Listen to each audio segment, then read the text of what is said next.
Finish कर चुके हैं। अणुत्तरोपात्य कणुत्तर विमान में जाने वाले वो सारे जीव, क्या उत्कृष्ट साधुपना पाला, ये भी हमने देखा। आज हम एक नया आगम एक ले रहे हैं जिसका नाम है उत्तराध्यान सूत्र। उत्तराध्यान सूत्र के कई चैप्टर्स हम बीच-बीच में कर चुके हैं, नमी पवज्जा कर चुके हैं, परिचय कर चुके हैं, विनय कर चुके हैं।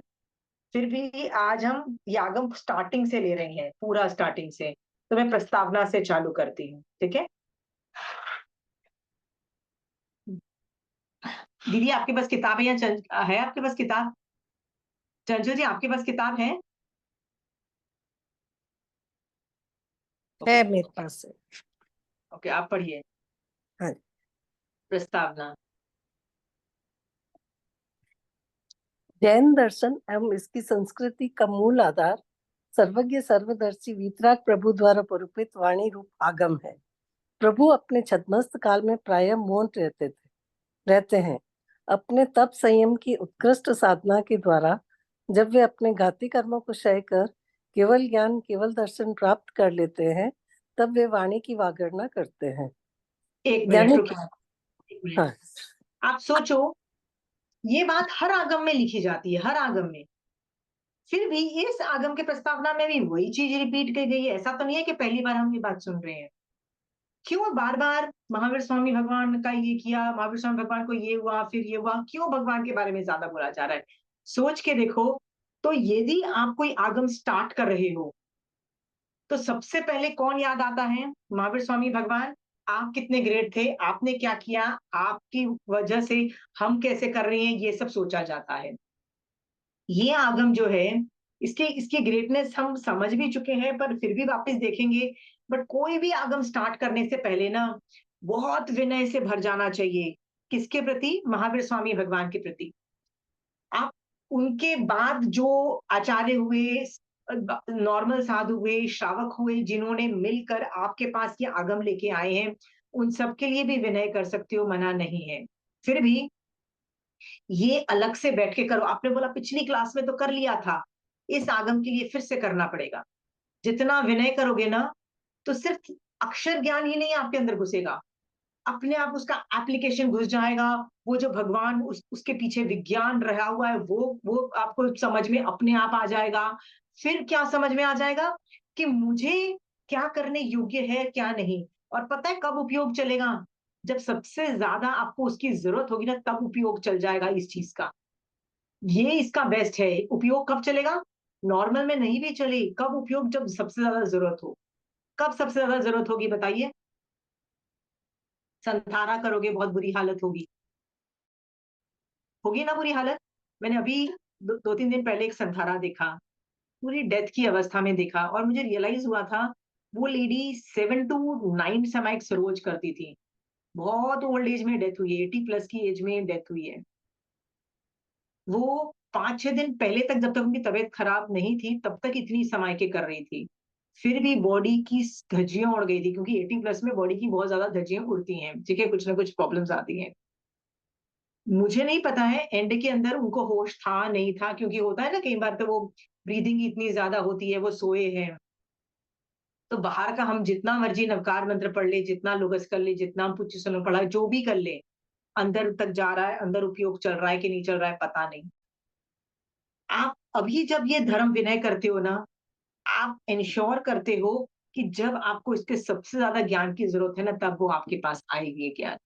क्योंकि ज्ञानावरणी का क्षेपशम कर रहे हो ना, ये आगम पढ़ के आप कितने कर्मों का क्षेपशम कर रहे हो बताइए? कितने का? सभी का। 7-8 कर्मों का, राइट? हाँ। तो यदि हम 7-8 कर्मों का क्षेपशम कर रहे हैं, तो ज्ञानावरणी का भी हो रहा है। तो ज्ञानावरणी में सिर्फ हमको ज्ञान नहीं मिल रहा है, ज्ञान के साथ के साथ उपयोग, उसका एप्लीकेशन लाइफ में उसके अंदर, मतलब हम सोचने का तरीका सब कुछ चेंज हो रहा है। साथ साथ में अनादि काल के जो संस्कार है वो भी चेंज हो रहे हैं। इसलिए स्टार्टिंग में वापस भर जाओ, ये आगम स्टार्ट हो। मैं प्रस्तावना जानबूझ के इसलिए ले रही हूँ कि आपको ये बात समझ में आए कि भैया आगम ऐसे ही जल्दी से उठा के स्टार्ट नहीं किया जाता, पहले रुको। नंदी सूत्र में कितना टाइम लगाया था? देववाचक आचार्य ने सब सिखाने के पहले, अरे पहले इसकी स्तुति ने, पहले उसकी स्तुति ने, पहले उसकी स्तुति ने, पहले उसकी स्तुति कर रहे थे कि नहीं कर रहे थे? आप बोल रहे थे कि भैया आगम कब स्टार्ट होगा, पर किया ना उन्होंने प्रोसीजर। यही प्रोसीजर इस हर आगम के अंदर होना चाहिए, ठीक है? इसलिए बहुत चीजें रिपीट भी है, ठीक है? तो यही बता रहे हैं कि भगवान को जब केवल ज्ञान हो जाता है तब वो अपनी वाणी फरमाते हैं, ठीक है? आगे पढ़िए। यानी पूर्णता प्राप्त होने के पश्चात ही प्रभु उपदेश फरमाते हैं और उनकी प्रथम देशना में ही चतुर्विध संघ की स्थापना हो जाती है। चूंकि तीर्थंकर प्रभु पूर्णता प्राप्त करने के पश्चात ही वाणी की वागणना करते हैं, अतः उनके द्वारा फरमाई गई वाणी में न तो पूर्वापर विरोधी होती है, न ही युक्ति बाधक। उसी उत्तम एवं श्रेष्ठ वाणी को जैन दर्शन में व्हाट इज आप्त वाणी, विरोधी और युक्ति बाधक? Any idea? दो पहले अक्षर। जो बताया उससे विरोध में नहीं होगी, और वेरी गुड। न ही युक्ति बाधक, मतलब कि किसी में भी प्रॉब्लम नहीं आएगी उसको यूज करने में। ओके, ठीक है, मतलब कोई युक्ति से भी उल्लू बनाने की कोशिश नहीं कर सकता, कहीं भी वो नलीफाई नहीं होती है किसी भी तरह से। आगे।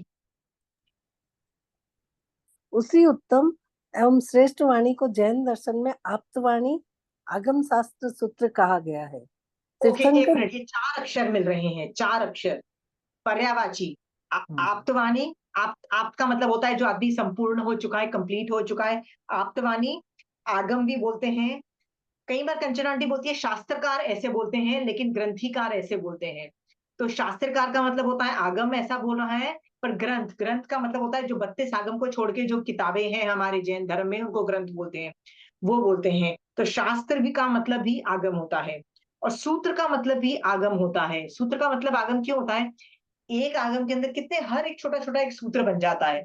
जैसे भगवती सूत्र में सबसे पहले स्टार्टिंग में नवकार मंत्र है, वो भी एक सूत्र ही है ना, उसको नमस्कार सूत्र बोला, ठीक है, वो भी एक सूत्र है।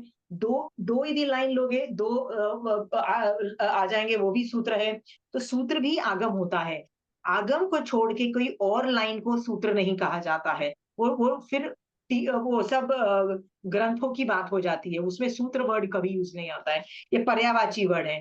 कभी भी आप ये सुनो ना तो आपको समझ जाना चाहिए कि ये आगम की बातें हो रही है, ये चारों अक्षर पर्यायवाची हैं, ठीक है? नेक्स्ट।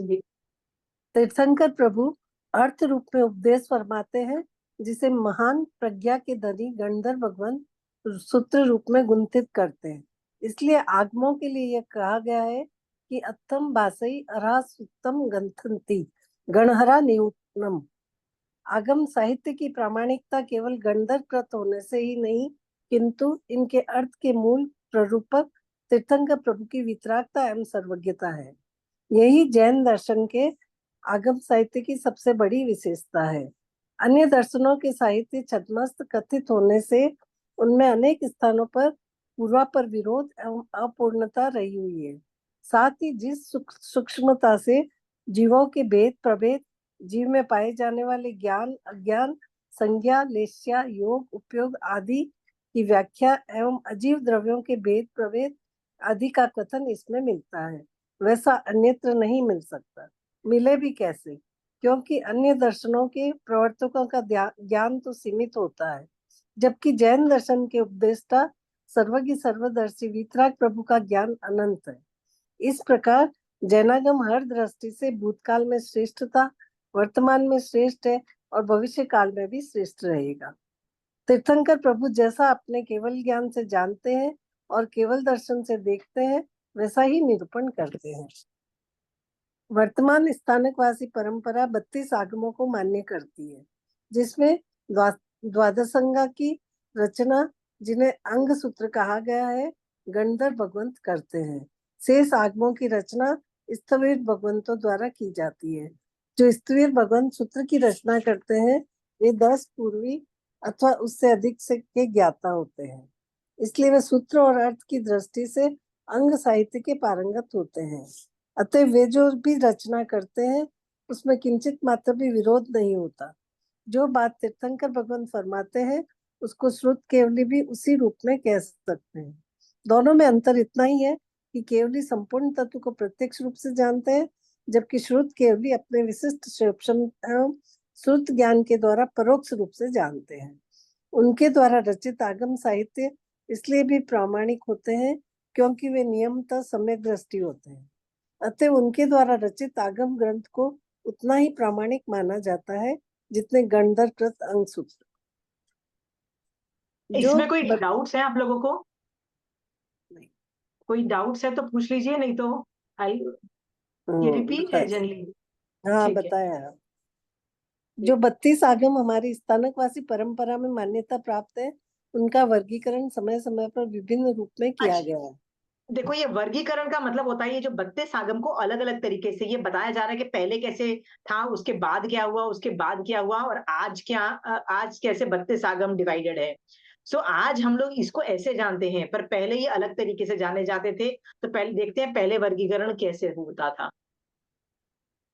सर्वप्रथम इन्हें अंग प्रविष्ट और अंग बाह्य के रूप में प्रतिस्थापित किया गया है।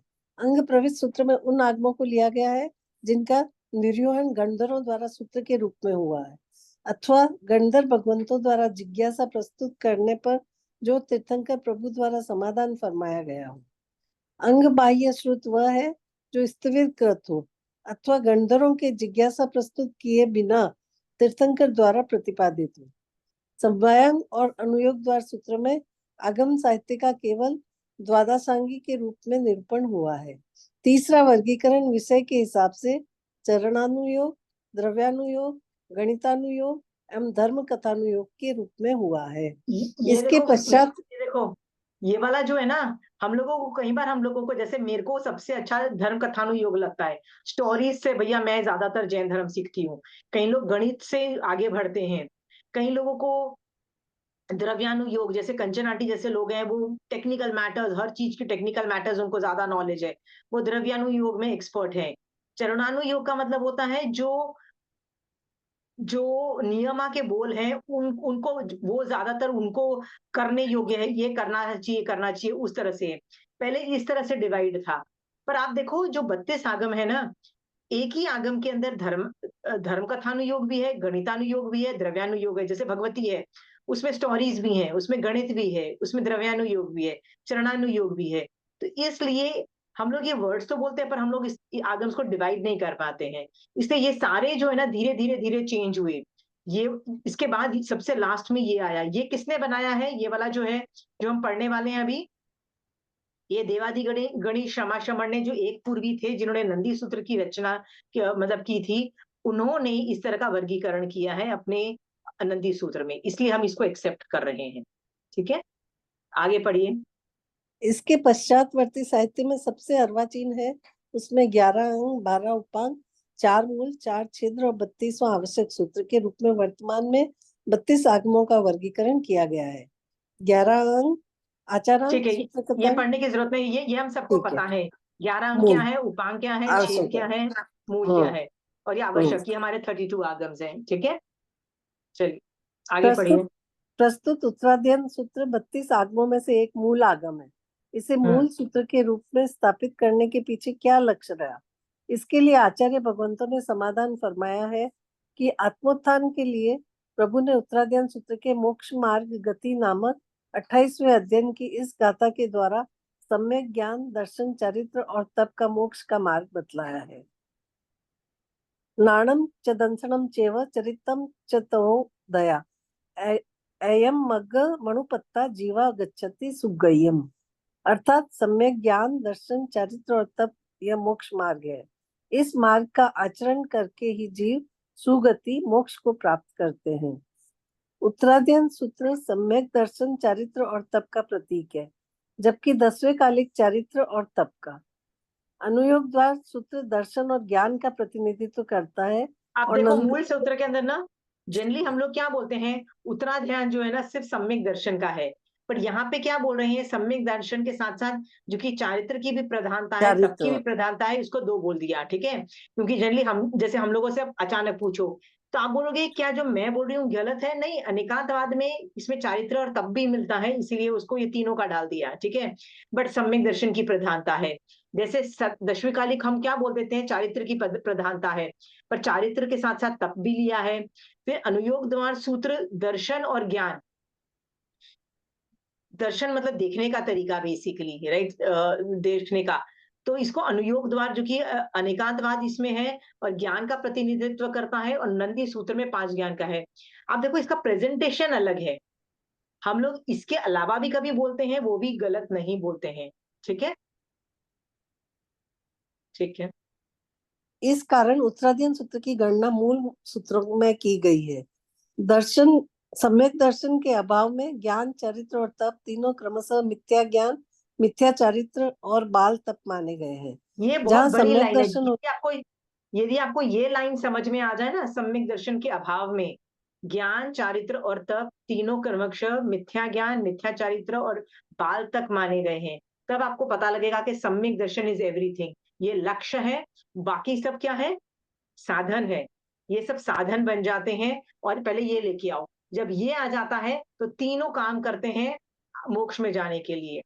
ठीक है, आगे बोलिए। जहाँ सम्यक दर्शन होगा वहीं नियम, ज्ञान, चरित्र और तप भी सम्यक होगा, और इन्हीं की उत्कृष्ट आराधना को प्रभु ने मोक्ष मार्ग बतलाया है। इन्हीं हेतुओं के कारण इस सूत्र की गणना मूल सूत्र में की गई है। श्रुत Okay. केवल एक मिनट, मूल सूत्र का मतलब क्या होता है? मेन मूल का मतलब होता है फाउंडेशन। फाउंडेशन, एक घर का मूल जो होता है ना, यदि वो स्ट्रांग होता है तो उसमें मूल में क्या डाला जाता है, बेस्ट चीज डाली जाती है, जिसके ऊपर दीवार खड़ी रहती है। तो जैन धर्म का मूल क्या है, सम्यक ज्ञान, दर्शन, चारित्र, तीनों एक एक आगम बताया है कि थोड़ा थोड़ा एक्स्ट्रा भी है। तो हम ये जो उत्तराध्यान कर रहे हैं ना, ये सम्यक दर्शन पे है, जो कि ये लक्ष्य भी है।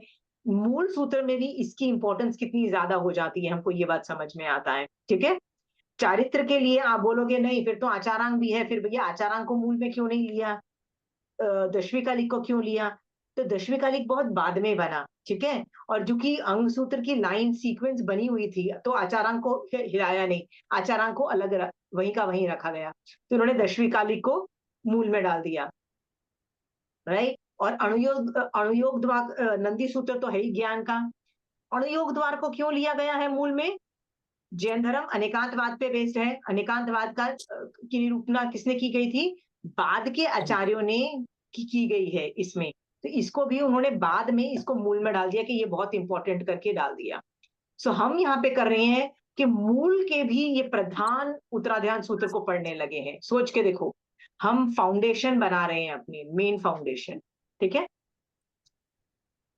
श्रुत केवली भद्रभाव स्वामी ने कल्प सूत्र में लिखा है कि श्रमण भगवान महावीर कल्याण फल विपाक वाले 55 अध्ययनों और पाप फल वाले 55 अध्ययनों एवं 36 अप्रष्ट व्याकरणों की प्ररूपणा करते करते सिद्ध, बुद्ध और मुक्त हो गए हैं। इसी एक मिनट, ये 55 अध्ययन वाले पाप फल और 55 अध्ययन वाले जो जो पुण्य फल वाले हैं, वो कौन सा आगम है? सुख विपाक विपाक। सूत्र। हाँ, हाँ, विपाक सूत्र, ये विपाक सूत्र है। और 36 अनपुष्ट व्याकरण की परूपना करते करते, वो कौन सा आगम है? ये उत्तराधीन उत्तराध्यान सूत्र। उत्तराध्यान सूत्र। तो ये अपुष्ट व्याकरण का मतलब क्या होता है? अपृष्ट। अपृष्ट का मतलब होता है कि महावीर स्वामी भगवान से जनरली लोग सवाल पूछते हैं और महावीर स्वामी भगवान उसका जवाब देते हैं, पर ये वाला आगम अपुष्ट है, मतलब पूछे बगैर ही भगवान ने, मतलब बिना पूछे ही भगवान ने उत्तर दिया है, पढ़ाया है। इसलिए उसको बोलते हैं अपुष्ट व्याकरण। मतलब हमने, किसी ने पूछा नहीं, फिर भी भगवान ने जवाब दिया। उस अपेक्षा से इसको अपुष्ट व्याकरण बोलते हैं। यहाँ पे लिख लीजिए अपुष्ट व्याकरण का मतलब, बिना बिना प्रश्न पूछे पूछे। महावीर स्वामी भगवान ने उत्तर दिया है। जनरली बाकी आगमों की शैली क्या है, सवाल पूछा गया, किसी न किसी ने सवाल पूछा और भगवान ने जवाब दिया। 36 अप्रष्ट व्याकरण उत्तराधीन के ही 36 अध्ययन है। इस बात की पुष्टि उत्तराधीन सूत्र के 36वें अध्ययन की अंतिम गाथा से भी होती है। ठीक है, ये रहने दीजिए, पढ़िए मत, ये हम बाद में पढ़ेंगे। ठीक है, मुझे हाँ, जब आगम पढ़िए रहने, इस ठीक है, प्रकार भाव सिद्धिक सब। आगे पढ़, नेक्स्ट आगम पढ़ लीजिए, नेक्स्ट अच्छा, पेज। उत्तराधीन सूत्र प्रभु महावीर की अंतिम देशना होने से इसका महत्व वैसे भी अत्यधिक हो जाता है, क्योंकि परिवार में भी प्रायः देखा जाता है करने का विशेष ध्यान रखते हैं। इसी प्रकार परम पिता भगवान महावीर द्वारा यह अंतिम उपदेश हम संसारी जीवों के लिए अमृत तुल्य है। इस सूत्र में धर्म कथानुयोग का ही नहीं अपितु चारों ही अनुयोगों का सुंदर मधुर संगम है। यह भगवान की वाणी का प्रतिनिधित्व करने वाला आगम है। इस आगम के सूक्त वचन इतने संक्षिप्त, सारपूर्ण और गहन है कि वे निसंदेह साधक जीवन को निर्वाणोन्मुख करने में गागर में सागर का काम करने वाले हैं। इसे यदि साधक जीवन की डायरी कह दिया जाए तो भी अतिशयोक्ति नहीं है। प्रथम अध्ययन हम ये नहीं पढ़ेंगे, अभी रुक जाइए, हम हाँ, इसलिए नहीं हाँ, पढ़ेंगे क्योंकि हम ये सार रूप आगे है। पढ़ते हैं। ठीक है, अब मुझे आप खुद बताइए, ये सारा खत्म हो गया, इसमें जिन जिन से मदद ली गई थी और जिन जिन्होंने ये बनाया है उनके लिए थैंक यू। तो बैठ के एक बार पढ़ लीजिएगा और थैंक यू दे दीजिएगा। मैं आपको एक सवाल पूछना चाहती हूँ, ये आगम आपने कभी सुना है अर्धमागधी भाषा में या हिंदी भाषा में? कभी किसी से सुना है? कब सुना है? दीपावली के दूसरे दिन, वेरी गुड। 36वां अध्याय। ज्यादातर स्थानकवासी परंपरा के अंदर ये ना दिवाली के नेक्स्ट डे, क्योंकि हमको लगता है कि दिवाली का रात को जब महावीर स्वामी भगवान सिद्ध हुए और गौतम स्वामी भगवान को केवल ज्ञान हुआ, तो सिद्ध होने से पहले उन्होंने ये 36 अध्ययन हम लोगों को पढ़ाए। तो जैसे ही हमारा उनका निर्वाण हो जाता है तो नेक्स्ट डे सुबह हमारा जो स्वाध्याय के टाइमिंग को देखते हुए उतने ही टाइम में पूरा ये आगम पढ़ा जाता है। पर पढ़ा कब जाता है? अर्धमागधी भाषा में पढ़ा जाता है। सो आप भी जब इस दिवाली के पहले आप जाओगे, नेक्स्ट डे जाओगे और हमारा सा या कोई भी जो श्रावक होते हैं जो पढ़ते हैं, तो उससे पहले ना आप ये 32 आगम को ना अर्थ रूप में एक बार पढ़ लेना, सो दैट आपको पता लगेगा कि पहले चैप्टर में क्या बोलना चाह रहे हैं, सेकंड चैप्टर में क्या, थर्ड चैप्टर में क्या है। तो क्या होगा, क्योंकि मारासा जब मतलब कोई भी जो श्रावक पढ़ते हैं, जो भी पढ़ेंगे वो अर्धमागधी पढ़ेगा। हमको तो अर्धमागधी आती नहीं है, उपयोग नहीं चलेगा ना तो इतना मजा नहीं आएगा। बट आपको हिंदी पढ़ चुके होगे, आपको तो पक्का पता है कि ये क्या बोल रहे हैं, तो खट से एकदम आएगा कि अरे पहला चैप्टर हो रहा है, पहला चैप्टर तो विनय पे है, ओ गॉड विनय वाला चालू हो गया, अब मैं पूरा विनय के बारे में सोचूं। तो मारासा कुछ भी बोलेंगे ना, आपके विनय चलता रहेगा आपके दिमाग में। इससे क्या होगा, वो तदुबिया गमे बन जाएगा। तदुबिया गमे मतलब मारासा की वजह से सूत्र रूप में, और आपका दिमाग पढ़ चुका है उस चीज को, इसलिए अर्थ रूप में। सोचो आपकी निर्जरा ज्यादा होगी, पर आप बिना मेहनत किए, मतलब एक दिन में आप 32 ये 36 चैप्टर कर सकते हो। आप ये करके जाओगे, मतलब नहीं पढ़ के जाओगे ना, तो फिर आपको सूत्र रूप में ही जो वाचना है उसका ही फल मिलेगा। आप भाव विभोर होके थैंक यू करोगे मारासा को कि अरे मारासा थैंक यू सो मच कि आपका सानिध्य मिला, कि आपको उत्तराध्यान सूत्र हमको पढ़ने को मिल रहा है, ये सुनने को मिल रहा है, ये सब कर रहे हो। भाव विभोर की वजह से और निर्जरा होगी। मैं जस्ट बता रही हूँ कि एक छोटी सी चीज को हम कैसे ज्यादा निर्जरा का साधन बना सकते हैं। ठीक है, आप बोलोगे ये तो हम सबको पता ही है, तो आपको यदि ये बात पता है और ये सब करते हो ना, तो आपको सम्यक दर्शन डेफिनेटली हो जाएगा, क्योंकि उत्तराध्यान सूत्र में सम्यक दर्शन ना हो ऐसा हो नहीं सकता है। इसके मैसेजेस बहुत क्लियर कट हैं। हर चैप्टर एक ही मैसेज देता है, सम्यक दर्शन का कोई एक एंगल बताता है, कोई एक एंगल बता रहा है। ठीक है, जब हम सम्यक दर्शन का टॉपिक पढ़ते हैं तो मेरे को भी कंफ्यूजन होता है। जब मैंने पहली बार सम्यक दर्शन पढ़ने की कोशिश की ना, कि कभी मिथ्यात्व पे बोलना चालू कर देते हैं सम्यक दर्शन में, अरे सम्यक दर्शन पे बोलो नहीं, मिथ्यात्व पे बात करने चालू कर देंगे, कभी विनय पे बात करना चालू कर देंगे, कभी श्रद्धा पे बात करना चालू कर देंगे, अलग अलग टॉपिक। फिर लगता है ये सम्यक दर्शन है क्या, बता तो दो। तो वैसे ही हर एक चैप्टर एक कंपोनेंट, सम्यक दर्शन का एक कंपोनेंट पे बात करेगा। ठीक है, सोच के अभी से खुश हो जाओ, ये चैप्टर आगम करते करते मुझे सम्यक दर्शन हो जाएगा, इस तरह की पहले से खुशी मना लो। हाँ, अपने आप को बोलते हैं ना कि नहीं भगवान, आपने यदि मेरे मेरे कानों के लिए ये ज्ञान दिया है ना, आपने मरने से पहले, राइट, उनके सिद्ध बुद्ध होने से पहले आपने ये वाला मेरे लिए आगम भेजा है, तो मैं सुन के जरूर सम्यक दर्शन पा जाऊंगी। इस तरह पे पूर्ण विश्वास रखो। ठीक है, आगे चलिए। तो ये वाला चैप्टर आप खुद कर लीजिएगा, ठीक है? तो सबसे पहले हम पहला चैप्टर लेते हैं। पहला चैप्टर जो है ना विनय का है, ये हम सबको पता है। विनय का चैप्टर मैं पढ़ूं कि नहीं पढ़ूं, मैं सोच रही हूँ, क्योंकि मैंने कभी किया नहीं है, पर ये टॉपिक मैंने बहुत बार लिया गया है। तो ये टॉपिक मैं ना आपको, ये जो टॉपिक है उत्तरा विनय का, उसमें ना कुछ सवाल पूछती हूँ, और ये जो सवाल है ना आपके लेवल का है। मैं बच्चों के लेवल का नहीं पूछ रही हूँ, ठीक है? तो ईमानदारी से, अपने लेवल पे ईमानदारी से जवाब देना, और ये जवाब आपको मेरे को नहीं देने हैं, ये जवाब आपको अपने लिए है। आपको पता लग जाएगा कि आपको क्या करना है फ्यूचर में, ठीक है? क्या हम सचमुच उस लेवल में पहुंच चुके हैं जब हमारी आत्मा विनय करती है 24 घंटे सुदेव सुगुरु सुधर्म पे? 24 घंटे की बात कर रही हूँ। क्या हम वहां पे पहुंच गए हैं? हर टाइम तो हम बिजी रहते हैं ना चीजों में, विनय नहीं आ पाता है हमको। हमको ये विनय का प्रोसीजर बढ़ाना है हर चीज में। हम क्या करते हैं, हमको जब कोई चीज चाहिए होती है ना, तब हम भगवान को याद करते हैं। मैंने तो यहां तक देखा है कि कई लोग पाठ्यक्रम की एग्जाम देने जाते हैं, तो भी महाराज से जाके मांगलिक ले रहे होते हैं। फिर मार्क्स मार्क्स अच्छे आ जाते हैं ना, तो क्या बोलते हैं? गुरुदेव की कित कृपा है।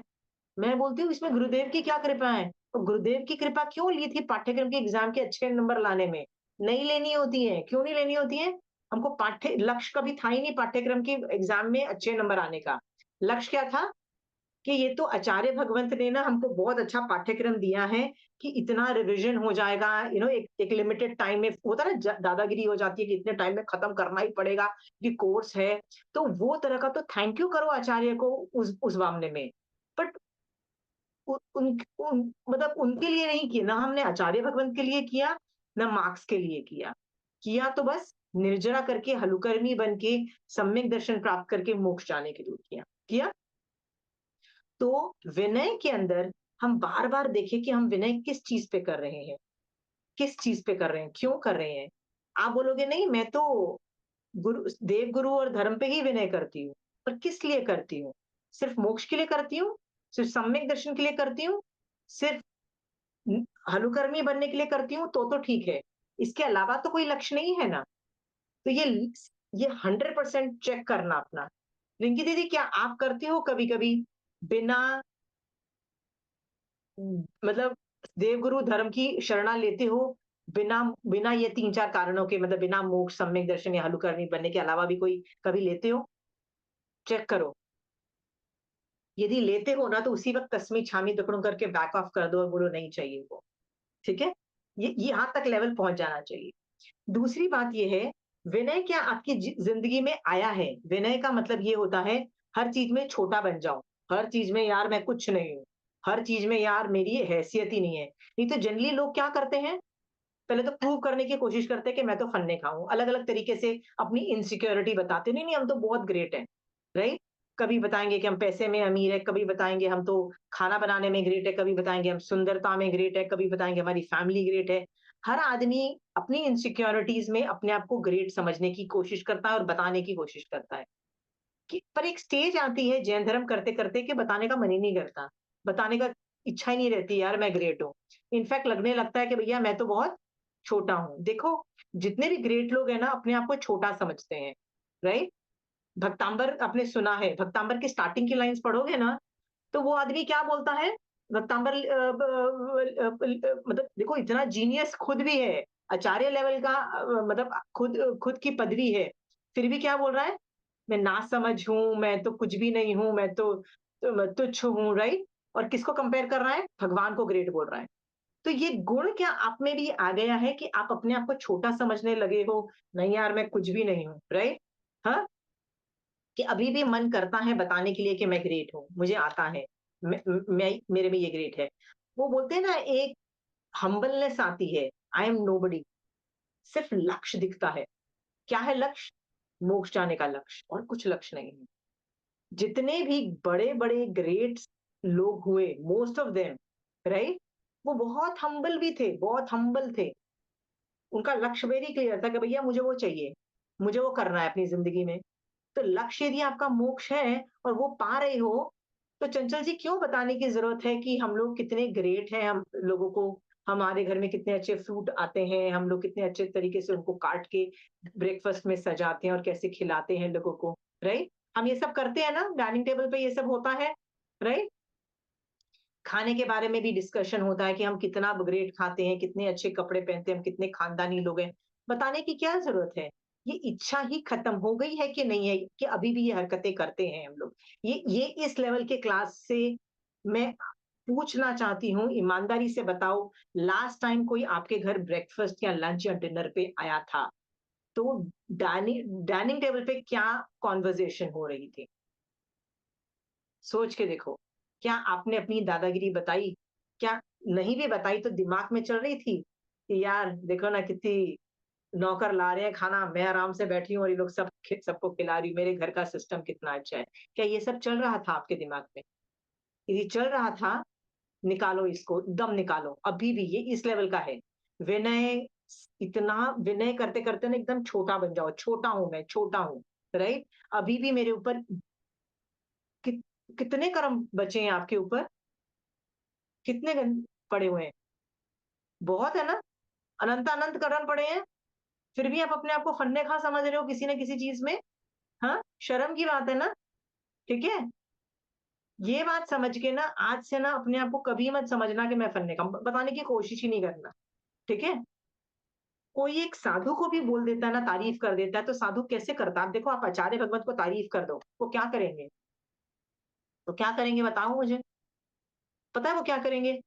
वो आँखें नीची करके अपना थोपड़े रिवाइज़ करेंगे या आगम रिवीजन करेंगे। बोलेंगे अभी टाइम वेस्ट करे पढ़ रहे हो। ठीक है? अपना हाँ, मेरा टाइम वेस्ट कर रहे हो।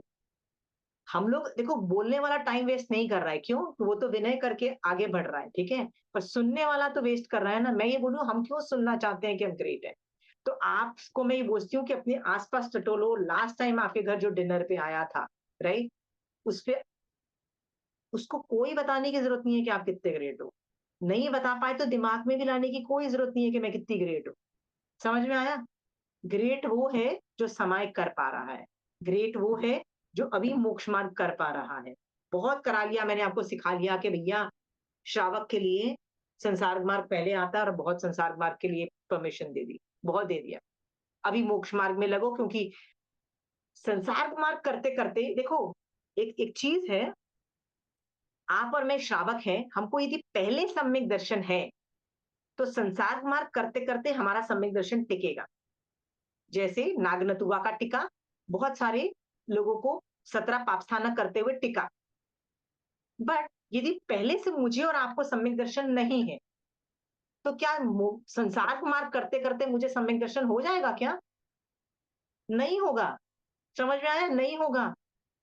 ये बात हम ये बात जब हमको पता लगेगी ना, तो हमको समझ में आएगा कि करना फिर भी भगवान ने 32 आगम में बोला है कि ये श्रावक को करना पड़ेगा संसार मार्ग। भगवान ने बोला है you will have to do, आपके पास कोई ऑप्शन नहीं है। फिर भी भगवान चेता रहे हैं कि भैया आगे बढ़ना है तो मोक्ष मार्ग से ही बढ़ना है, और मोक्ष मार्ग के लिए विनय सबसे पहली चीज है। ठीक है? सो विनय में ना 5-6 चीजें एक पूछती हूँ। क्या आपको कोई और संघ संघ का, मतलब जो आपके संघ के अलावा कोई और संघ का आदमी मिलता है, तो आपके दिमाग में ईमानदारी से बोलना अभी भी आता है कि ये ठीक सी, मतलब मेरा संज्ञा तेरा संज्ञा ऊपर नीचे आता है, क्योंकि मेरे को आता है, मेरे को अभी भी आता है, मैं ईमानदारी से बोलती हूँ, मेरे को आता है। मेरे को उपयोग पूर्वक उसको हटाना पड़ता है, क्योंकि मैं कैसे करती हूँ, मेरे को ना हर संघ के ना स्ट्रेंथ्स और वीकनेसेस पता है, राइट? सो मैं क्या करती हूँ, जिस संघ के जो स्ट्रेंथ होते हैं ना वो ले उठाती हूँ और यूज करना चालू कर देती हूँ। पर जो वीकनेस होते हैं ना वो भी मुझे पता होते हैं क्या है। तो कभी-कभी वो यदि हावी हो जाते हैं ना, तो मुझे लगता है ना यार बच के रहना, मेरा दिमाग चलता है। तब मुझे उपयोग पूर्वक बोलना पड़ता है, नहीं, ये बार-बार बोलने की ज़रूरत नहीं है। यदि तुमको कोई संघ में कुछ कमी दिखाई देती है, तो जाके उसको ठीक करो ना। संघ किसका है तो महावीर स्वामी भगवान का ही ना, चाहे जो भी संघ हो, जो भी आचार्य चलाते हैं, है तो महावीर स्वामी भगवान का चतुर्विधि संघ ना। तो कोई संघ में यदि आपको कुछ गलती दिखाई देती है, आप में कैपेबिलिटीज है, योग्यता है, जाओ उसको चेंज कर सकते हो तो उसको ठीक करो।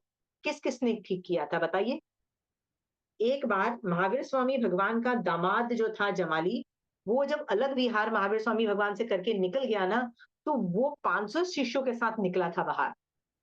यानी एक अलग से ग्रुप बना के निकला और अचानक उसके दिमाग की फेरफार की वजह से वो मिथ्यात्व में गिरा, ये आपको अच्छे से पता है। सारा 500 का 500 ग्रुप गया, यानी वो समझ लो वो पूरा सिंघाड़ा का बाजा बज गया, सब बुरा हाल हुआ। एक श्रावक ने उसको वापस स्थिर किया ना, उनमें से जितनों को ठीक कर सका वो करने की कोशिश की ना। आप में ये योग्यता है किसी संघ की नेगेटिव चीजों को भरपाई करने में, मतलब कि अपने योग्यता आ गई है, तो भरपाई करके उसको ठीक करने की कोशिश करो प्लीज। नहीं कर सकते हो तो उपयोग पूर्वक नेगेटिव चीजें मत सोचो, थैंक यू दो जो उस संघ से अच्छा मिला। क्योंकि याद रखना, छद्मस्त का संघ है ये सारा, और छद्मस्त में सब में ग्रेटनेस के साथ साथ नेगेटिव चीजें भी मिलेगी। हर संघ में पॉजिटिव के साथ साथ नेगेटिव मिलेगा, गारंटीड मिलेगा। पर हम जब ये क्या करते हैं, अपने संघ की नेगेटिव चीजें छिपाते हैं और अच्छी चीजें बढ़ाते हैं, तो माया कर रहे हैं ना, माया कर रहे हैं। और जब हम सामने वाले की गंदी चीजें हाईलाइट कर रहे हैं और अच्छी चीजों को गौन करके बोलते हैं, अच्छा ठीक है, पर तुम तो ऐसे भी तो करते हो ना, तुम तो ये भी करते हो, तब हम क्या कर रहे हैं, गुणग्राही है कि दोषों को देखते हैं, राइट। कृष्ण भगवान की तरह हमको गुणग्राही बनना है। तो क्या हम में ये गुण हो गया है कि नहीं हो गया, ये मैं पूछना चाहती हूँ। ये आपकी क्लास से एक्सपेक्टेड है कि आप दूसरे संघों के मन, क्योंकि मेरे दिमाग में ये आता है, मैं बोलती हूँ ना, मेरे को अभी भी साल में जब मैं एक बार, जब मैं चातुर्मास के पहले ना, मैं कोशिश करती हूँ कि जो जो मेरे साल भर के प्रायश्चित है, मैं आचार्य भगवान के पास भेज के प्रायश्चित ले लूं। जब भी मैं भेजती हूँ ना, तो एक दो बार तो ऐसा होता ही है कि किसी आचार्य या किसी संघ के बारे में नेगेटिव सोचा और बोल दिया गया। स्टार्टिंग कैसे होती है, कॉन्सेप्ट दिखाने की का इच्छा होती है, पर करते करते कहाँ हम नेगेटिव में चले जाते हैं, हमको पता भी नहीं लगता है। ये बात इसलिए बोल रही हूँ कि आपकी आत्मा अभी भी ये सब कर रही है ना, तो इसमें थोड़ा सा एफर्ट मारो और विनय में जाओ। क्योंकि ढाई द्वीप में 2000 करोड़ से ज्यादा साधु हैं, वो कोई भी संघ के हो सकते हैं।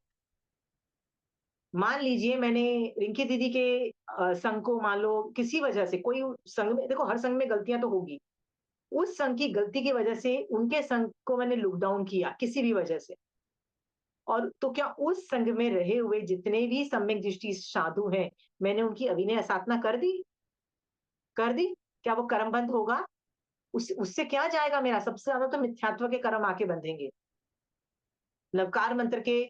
और क्या पता मुझे कलुषित जाति का देवता भी बनना पड़ जाए, क्योंकि 5 पदों को गाली देने से ना ये सब चीजें होती हैं। कलुषित नाम के जाति के देव हम बन जाते हैं, किल्विशिक बोलते हैं ना जिसको, किल्विशिक।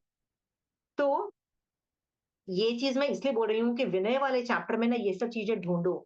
अभी भी मेरे में छोटापन आया कि नहीं, अभी भी मेरे में हम्बलनेस आया कि नहीं, अभी भी मुझे लगता है मैं जैन धर्म ग्रेट कर रही हूँ, कि अभी भी लगता है कि मेरे ऊपर अनंत कर्म बंधे हुए हैं, कब हटेंगे कब हटेंगे, मैं जितनी मर्जी मेहनत कर लूं, कब हटेंगे कब हटेंगे, राइट। आप रोज रात्रि भोजन त्याग कर लो, रोज वर्षी तप कर लो, रोज सब कुछ कर लो आप, फिर भी अनंत कर्म आपके ऊपर चिपके हुए हैं, याद रख लो, फिर भी सम्यक केवल ज्ञान प्रकट नहीं हो रहा है, ठीक है। विनय में जब तक आप इस लेवल पे नहीं पहुंच जाते ना, जब तक आप नहीं पहुंच जाते, तब तक आपका भला नहीं होने वाला। और ये ना उत्तरा ध्यान सूत्र में जो विनय चैप्टर है ना, उसका एक इंटरेस्टिंग चीज बताती हूँ आपको। मिथ्यात्व से सम्यक दर्शन जाने में आपको महावीर स्वामी भगवान की हर चीज एक्सेप्ट नहीं करनी पड़ेगी। एक तो आना जरूरी नहीं है कि आपको आए हर चीज, महावीर स्वामी भगवान की हर चीज नहीं भी आती है, इतनी सारी चीजें कैसे सब कुछ आ जाएगी। आपको एक चीज पे भी विनय आता है ना, तो सम्यक दर्शन की स्पर्शना हो जाती है, एक चीज पे भी। आपको ये बात पता है कितना आसान है सम्यक दर्शन, एक चीज पे भी विनय। तो आज की डेट में कभी भी कुछ लगे ना कि महावीर स्वामी भगवान ने कुछ अच्छा किया या कुछ अच्छी चीज हुई, तो क्या करना है, महावीर स्वामी भगवान ये बिल्कुल सही हुआ, ये बिल्कुल सही हुआ, आप जो बोल रहे हो ये बिल्कुल सही है। थोड़ा ये वर्ड्स बोलो। भगवती सूत्र में गौशालक के स्टोरी आती है ऑलमोस्ट एंड में, गौशालक की। गौशालक अपने फील्ड में बहुत ग्रेट था, क्या किसमें ग्रेट था, उसको बहुत ज्ञान था, पर वो किस फील्ड में ज्ञान था वो भी आपको पता है।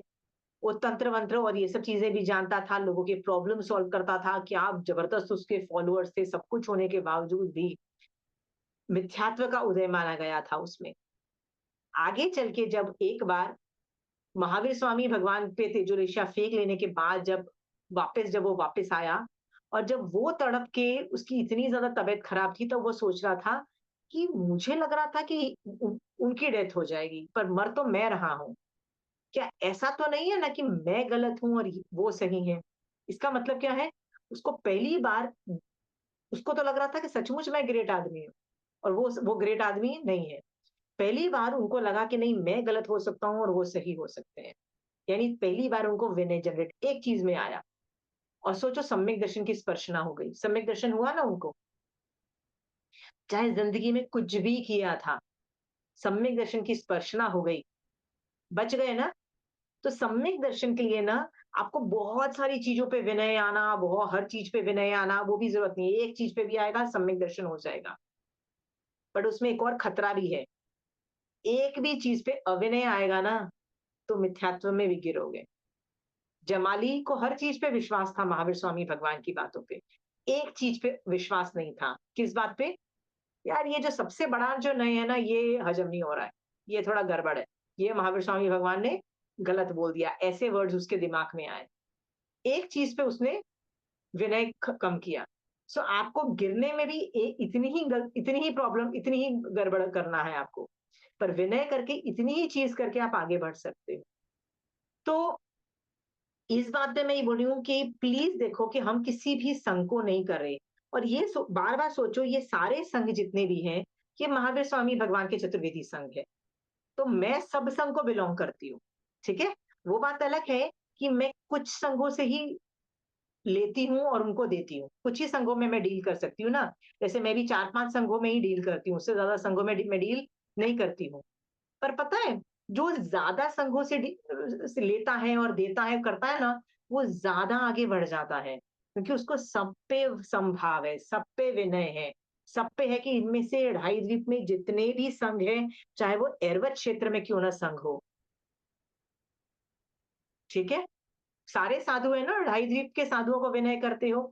तो ये सब चेक करना प्लीज अपने में, इस लेवल में कि मैं उस स्टेज में पहुंच गई हूं ना, कि मैं सबका विनय करती हूँ। दोष जानना अलग चीज है और दोषों को प्रकट करके उसी पे ड्वेल करना अलग चीज है। इन दोनों में भेद विज्ञान करके ना, थोड़े दोष को गौण करके ना साइड में रख दो। किसको देखो? अच्छी चीज, कृष्ण वासुदेव की तरह सिर्फ अच्छी चीजें देखेंगे। सो विनय श्रुत के अंदर हमने ये चैप्टर कभी किया नहीं है, तो आज हमें ना ढेर सारा विनय करके ना ये चैप्टर पहली बार चालू करते हैं, ठीक है। तो ईमानदारी से आप कोई बोलेगा कि सचमुच मेरे में उस लेवल का विनय नहीं आया है, कोई ईमानदारी से बोलना बोलना बोलेगा कि आपको लगता है नहीं, आई एम वेरी विनयवान, I am very good? Sorry, क्या पूछा आपने? अभी रिपीट करना। क्या आपको लगता है कि मेरे में उस लेवल का विनय आ गया है, जो उत्तराध्यान सूत्र में विनय नाम का जो चैप्टर है, उसकी जो रिक्वायरमेंट मांग रहा है, वो सारी चीजें आ गई है? हाँ, सभी नहीं, सभी नहीं। तो दोस्त ये तो दूसरों चैप्टर का देखते ही हैं। देखते ही है ना। तो हमारे में ना, भगवान को बोलो, भगवान ये चैप्टर पढ़ने का ना मुझे कोई फल मिले ना, तो ये फल मिले कि मैं दूसरे के दोष ना नहीं देखना बंद कर दूं। और ये जो ना कृष्ण वासुदेव का जो बोलते हैं ना, सिर्फ गुणों को ही देखता था, मतलब गंदगी तो हर जगह थी, ऐसा नहीं था वो जो मरी हुई कुतिया में क्या गलत नहीं था, पर नहीं देखना हमको। हमको क्या देखना है? वो बस उसके दांत की पंक्तियां बड़ी परफेक्ट है भैया, वो देखना है हमको, हमको गुण ही देखने हैं। भगवान ये उत्तराध्यान का विनय चैप्टर करते करते मैं भी विनयवान गुणग्राही बन जाऊं, बस इसी धारणा से ये चैप्टर पहले स्टार्ट करते हैं। क्योंकि यदि ये आ गया ना, तो सम्यक दर्शन ऐसे आएगा, ठीक है। और ये भी समझना कि विनय करते करते हम लोग कितना टाइम विनय में डालते हैं, ये भी सोचना, ठीक है, कितना टाइम दिन में विनय ने दिया। सो ये चैप्टर चालू करते हैं, ये टॉपिक सबको आता है। तो महावीर स्वामी भगवान फिर भी ये चैप्टर को उत्तराध्यान में क्यों बोल रहे हैं? हर जगह आता है, फिर भी बोल रहे हैं ना। चलो इसमें भी कुछ रहस्य रहा होगा, ये चैप्टर मैंने कभी कुछ पढ़ा नहीं है ना, तो अपन वापस पढ़ते हैं, ठीक है। चलिए, शुरू से पढ़ लो ना। हाँ हाँ, स्टार्टिंग से ही पढ़िए। हाँ हाँ। प्रभु महावीर ने विनय को धर्म का मूल कहा है।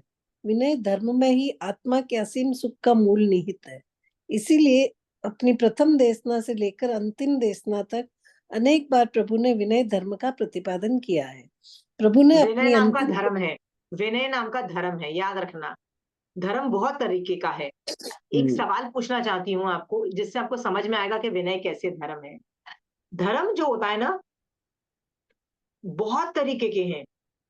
हमको अहिंसा ही धर्म दिखाई देता है, पर तो क्या सच बोलना धर्म नहीं है? एक एग्जाम्पल देती हूँ। एक बार वो जो 2 मासा सोने वाली स्टोरी पता है ना, कि एक एक लड़का था, उसको पता था कि मुझे 2 मासा सोना मिलेगा, कपिल केवली के बात कपिल हो रही है। तो 2 मासा सोना लेने के लिए ना वो रात को ही निकल गया, और गलती से ना सबने सोचा कि ये तो चोर है, अब सिपाही पकड़ के उसको राजा के सामने ले गए, ठीक है।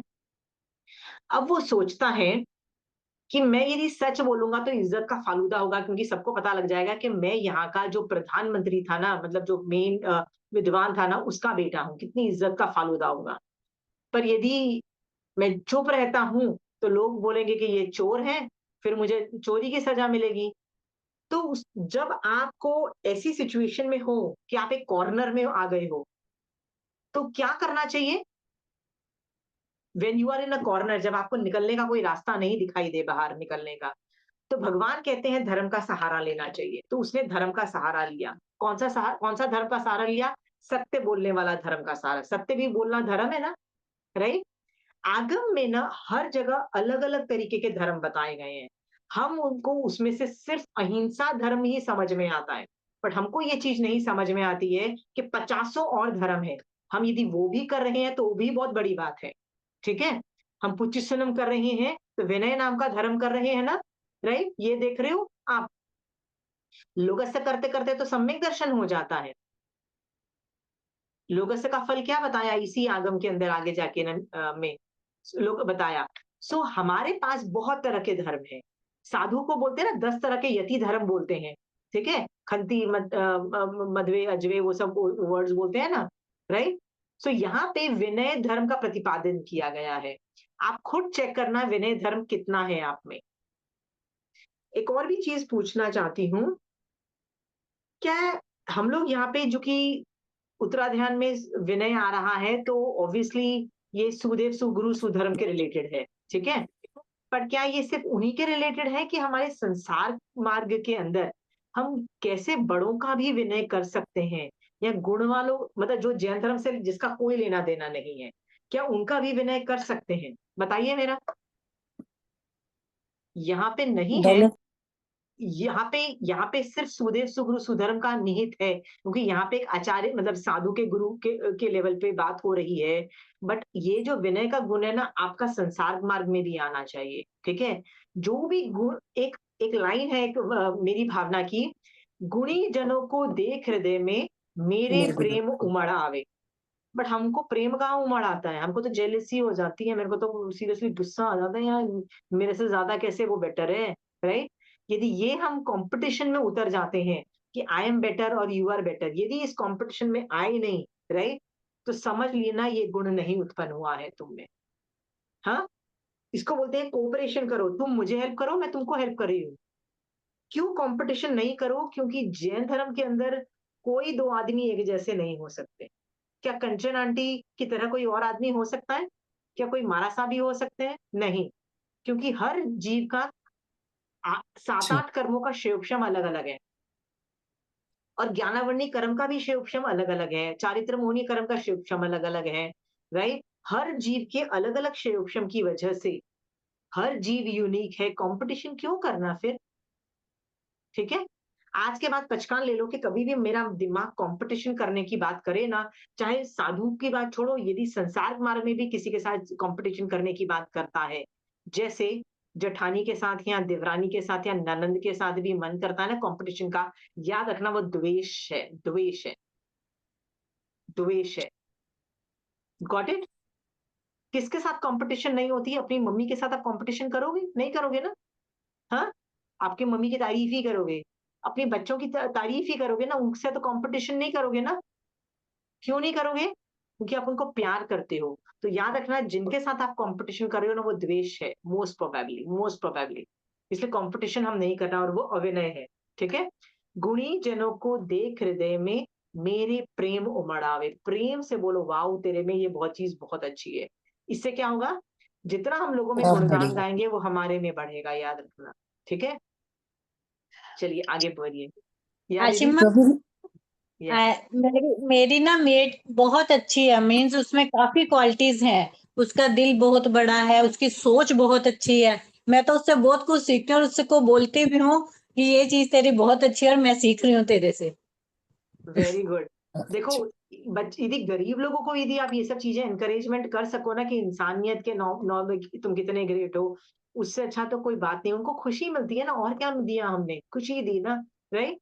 पर हम लोग क्यों कहीं ना कहीं जाके ये सब छोटी छोटी टुच्ची चीजों पे कंपटीशन पे उतर आते हैं?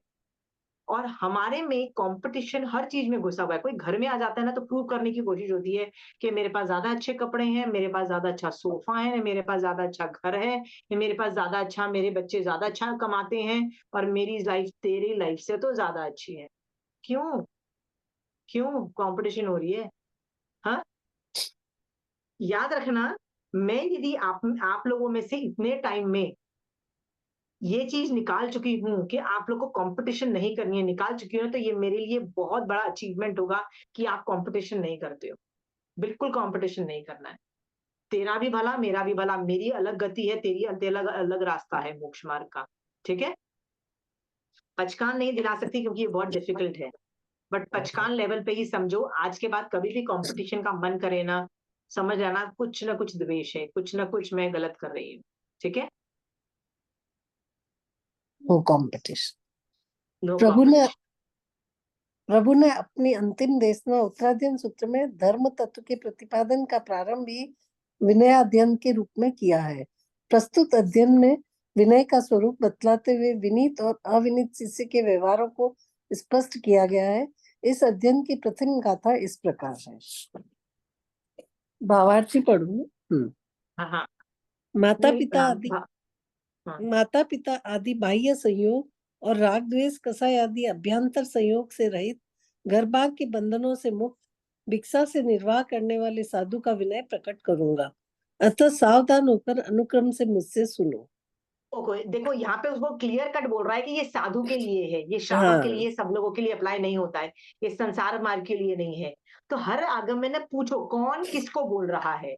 तो यदि ये महावीर स्वामी भगवान बोल भी रहे हैं, तो ये किसके लिए बोल रहे हैं? ठीक है? ये साधु के लेवल की बात हो रही है। साधु अपना के लेवल पे वो विनय कैसे प्रकट होता है, ये बात हो रही है। ये बात 100% क्लियर हो जानी चाहिए। हर आगम में हर लाइन महावीर स्वामी भगवान से पूछो, भगवान ये लाइन कौन किसको बोल रहा है? कई चीजें साधु को होती है, कई चीजें श्रावक को होती है, कई चीजें जिनकल्पी की होती है, कई चीजें सामान्य रूप में होती है। ऐसी चीजें बहुत होती है। तो ये इस तरीके से भी पूछा बोला जाता है कौन किसको क्या बोल रहा है। ये साधु का लेवल है, हमको नहीं है, पर हम इनसे सीख सकते हैं। ठीक है? आगे पढ़िए। विनीत शिष्य का लक्षण। गुरु आज्ञा को स्वीकार करने वाला, गुरुजनों के समीप रहने वाला, इंगित और आकार से गुरु के भाव को समझने वाला साधु विनीत कहा जाता है। एक मिनट रुक जाइए, अपन धीरे चलते हैं। हाँ जी। गुरु आज्ञा को स्वीकार करने वाला। लास्ट टाइम जब आप मिले थे अपने मारासा से, आपने हाथ जोड़ के तहत्ती कितनी बार की? मेरे को पता है, मैं ज्यादा बार नहीं कर पाती हूँ। क्यों नहीं कर पाती हूँ? मारासा कि जो भी बोल देना, ये कर लो ये कर लो, तो आधा तो मैं दिमाग लगाती हूँ, बोलती मारासा नहीं होगा, मारासा ये कर सकती हूँ, मारासा ये नहीं कर सकती। मेरा भी इस ये स्टेज नहीं है कि मैं तहत्ती कर दूं। ठीक है? पर यहाँ पे जो कि साधु की बात हो रही है, उसको तो करना ही पड़ेगा। वो उनको तहत्ती करना ही पड़ता है। ये भी आपको डिफरेंस बताता है कि श्रावक उस लेवल तक नहीं पहुंचता है। थोड़ी देर के लिए पहुंच भी जाए, पर ज्यादा देर नहीं टिक सकता है। बस साधु आराम से पहुंचता है। साधु को हर चीज में तहत्ती करनी पड़ती है। ठीक है? नेक्स्ट लाइन क्या थी? वो देखते हैं। तो आप में से कोई हर चीज में तहत्ती नहीं करे तो भी चलेगा, पर साधु करता है। गुरु के समीप रहने वाला, हमेशा आसपास रहो, ज्यादा मतलब पता होना चाहिए कि अपने गुरु कहाँ है, सो दैट उनका ध्यान रख सको, राइट। और इंगित और आकार से गुरु के भावों को समझने वाला साधु विनय कहा जाता है। इंगित और आकार मतलब गुरु ने कुछ बोला नहीं है, बट गुरु बोलना क्या चाहते हैं ना, उनके मनोगत भावों को जान के जो उनको अच्छा लगे वो कर लो, ठीक है। मैंने आपको 2-3 बार एक एग्जांपल ये बताया था मेरे साथ कि एक हमारा साथ ही संजुलता जी हमारा साहब, उनको मिलने में काफ़ी जाया करती थी, कभी बड़ौदा होते थे, कभी अहमदाबाद होती थी, बहुत जाया करती थी। तो वो जभी भी मुझे देखती थी ना, तो उनको पता था कि मेरे को 1-2 घंटे ही मिलने वाले हैं उनके पास, तो वो सारा काम छोड़ के मेरे पास बैठ जाती थी। पर उस दिन है ना उनको ना बोला गया था कि आज आप गोचरी आपको लेने जाना है। तो उन्होंने मुझे आके बोला मुझे गोचरी लेने जा रही हूँ, गोचरी लेके आ गई और वो मेरे साथ बैठ गई। खड़ाखट हो रही है, सूर्यास्त में टाइम भी बहुत 10 मिनट बचा है और वो बोल रही है, नहीं, नहीं तुम पूछो सवाल पूछती जा रही हूँ, कर हो रहा है। अचानक उनकी गुरनी ने आके बोला, "तुम उस घर से खाना लाई थी?" कहते हाँ। कहते कल वहाँ से खाना आया था, आज फिर से गलती से उसी घर से खाना आ गया। क्योंकि जिस दिन आता है ना तो उसके नेक्स्ट दिन उस घर से खाना नहीं आ सकता, ठीक है? वो मारासा ना जो 1-1 मिनट 30 सेकंड्स भी मेरे लिए निकाल रही हैं कि नहीं मैं खाना कैसे भी 5 मिनट में खा लूँगी या कैसे भी करके कर लूँगी। दूसरे महाराज को बोल रहे हैं और मेरे लिए टाइम निकाल रहे हैं। वो जब उन्होंने अपनी गुरनी की ये बात सुनी ना, वो 2-3 मिनट तक मौन रह गए। तो मैंने ऐसे ही बोला, महाराज साहब इतनी बड़ी क्या बात हो गई? क्योंकि वो चुप थे एकदम लाइक साइलेंट हो गए। कहते हैं मेरी गुरु को मैं यदि आगम नहीं फॉलो करूँ वो अच्छा नहीं लगता है। मतलब मैं यदि रूल्स ब्रेक करूँ मेरे गुरु को अच्छा नहीं लगता है। उसको बुरा लगा कि मैंने रूल्स ब्रेक किए। इंगित इशारे का मतलब होता है गुरु सिर्फ बोलता है ना तो उस शिष्य का किस्सा मुंह इतना छोटा हो जाता है, डांटने की जरूरत ही नहीं पड़ती है, इतना ज्यादा होता है। इंगित इशारे समझ रहे हो? ये इंगित इशारे पता है हम अपने मम्मी पापा के कब समझने लगते हैं? जब हमारे खुद बच्चे पैदा हो जाते हैं, तब हमको क्या लगता है, मम्मी के इंगित इशारे हम समझने लग जाते हैं, अच्छा मम्मी इस वजह से ऐसे करती थी। पर जब तक हम छोटे बच्चे होते हैं, हमारी शादी नहीं होती, हमको मम्मी की अपनी इंगित इशारे समझ में आते हैं? नहीं समझ में आते हैं ना मम्मी के इंगित इशारे, हाँ? हमको क्या लगता है, मम्मी आप हमारे एंगल से सोचो, हम गलत नहीं हैं, है ना? मम्मी की हर बात को टाल देते हैं। नहीं, मम्मी तो पूरा दिन बस खाना, खाना, खाना करते हैं। पर जब हमारे बच्चे पैदा हो जाते हैं, तब हम क्या करते हैं? यही बात पूछते हैं ना, बेटा खाना खा लो, बेटा एप्पल काट दूँ? बेटा ये काट दूँ? तो बच्चे भी बोलते हैं ना जब देखो फ्रूट के पीछे पड़ जाते हैं, ये काट के दे दूँ, वो काट के दे देती हूँ, है ना? पर पहले जब हमारे माँ-बाप करते थे, तो हम कितने चिढ़ते थे ना, हाँ? अब पता लगता है ना कि न्यूट्रिशन और हेल्थ की कितनी ज़्यादा इम्पोर्टेंस मम्मी-पापा देते थे, तब हमको पता नहीं लगी। तो गुरु जो करता है, वो किसी वजह से कुछ करता है, ये बात करके इंगित इशारे समझो। आज है ना आपको एक प्रैक्टिस देती हूँ, आपको होमवर्क में क्या करना है, आपको ना आपके घर में जो भी बड़ा हो, फ़र्क नहीं पड़ता, it could be a mother in law, कुछ नहीं है ना, तो मेड सर्वेंट को पकड़ लो। मेड सर्वेंट की कम उम्र होगी तो भी चलेगा। मैं ऐसा आदमी जानना चाहती हूँ जो बाहर हो। उनके लिए इंगित इशारों को सिर्फ समझो। इंगित इशारे में क्या होता है, वो बोलना क्या चाहते हैं और वो क्या चाहते हैं ना ये जानो। वो बोल क्या रहे हैं मुझे नहीं जानना है। वो बोलना क्या चाहते हैं, ये बात समझो और उनके एंगल से उसको जस्टिफाई भी करो। कई बार हम लोग नहीं भी जस्टिफाई करते बट जस्टिफाई करो। ये करने को प्रैक्टिस तो करो। सोचो मेरी यदि कभी दीक्षा हुई, ऐसे सोचना मेरी कभी दीक्षा हुई, तो मैं साधु बन जाऊँगी, फिर मुझे उ ये वाला जो आगम है, इसका पहला अध्ययन विनय से इंगित इशारे उनको समझने पड़ेंगे। अब मैं किसी के इंगित इशारे समझ ही नहीं पाती हूँ, तो गुरु के कैसे इंगित इशारे समझूँगी? तो क्या करना है मुझे? इंगित इशारे समझने की प्रैक्टिस करोगे आप, ठीक है? अ, पति के भी इंगित इशारे समझने की कोशिश कर सकते हो आप चंचल जी, ठीक है? समझ तो आते हैं, हम नज़रअंदाज कर देते हैं, है ना? पुअर पति बेचारा, कुछ बोल नहीं सकता। इंगित इशारे समझना चाहे ना तो हम बहुत इंटेलिजेंट हैं, समझना नहीं चाहें समझ तो, सकता। है ना? समझना चाहें तो, समझ तो पर मैं जाते हैं पर एक्सेप्ट नहीं करते हैं कि हम समझे। राइट, फिर हम सोचते हैं, अरे तुम अनजस्टिफाइड हो, हम तुम्हारी बात नहीं मानेंगे, राइट? तर्क कर देते। राइट। तो हम लोग यदि अभी भी ये हरकतें कर रहे हैं, तो क्या पता अपने गुरु के लिए भी यही हम करेंगे, इंगित इशारे जान करके भी क्या बोलेंगे, अरे गुरु बोलते रहते हैं कि पढ़ाई करो, ये करो, वो करो, कभी बोलते हैं ये करो, वो करो। हम गुरु याद रखना दीक्षा के बाद है ना, आपका परिवार चेंज हो जाता है। क्या कौन-सा परिवार मिल जाता है? साधुओं का टोला मिल जाता है, तो वो परिवार। उसमें भी हमको वही राग द्वेष वहीं पे भी अभी इस घर में ही राग द्वेष कर रहे हैं पति, बच्चों, माँ-बाप के साथ, बेटा दीक्षा के बाद हम भी वही करने वाले हैं, कोई नई चीज़ नहीं करने वाले। तो आगम बोल रहा है नहीं, अपने से बड़ों का विनय करना है, इंगित इशारे समझने हैं और अपना दिमाग लगाना ही नहीं है, जस्टिफाई करना ही नहीं है कि यार ऐਵੇਂ ही सोचते रहते हैं, बोलते रहते हैं। ठीक है? अविनीत शिष्य का लक्षण। इंगित इशारे कैपेसिटी है क्या आप में समझने की? रिंकी दीदी है आप में कैपेसिटी। इंगित इशारे समझने की? है ना? औरतों में सबसे ज़्यादा इंगित इशारे समझने की कैपेसिटीज़ है। फिर भी कितना कम हम समझते हैं जानबूझकर। क्यों? इंक समझेंगे तो करना पड़ जाएगा बहुत कुछ, राइट? करना पर पड़ हमको जाएगा ना? तो पर समझना पड़ता है। आप लोग कह रहे हो ना पति के समझते नहीं है, हमें तो समझना पड़ता है चलना पड़ता है उसके अकॉर्डिंग। समझना सीरियसली करना भी पड़ता है।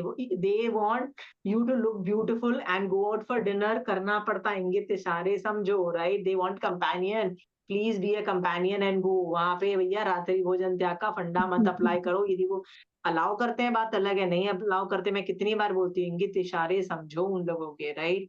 तो घर में प्रैक्टिस करोगे तो अपने गुरु के भी जब दीक्षा लोगे, दीक्षा के तो भाव है ना आप लोगों के, तो दीक्षा लोगे अपने गुरु के भी इंगित इशारे समझ आओगे। प्रैक्टिस अभी से करो, ठीक है?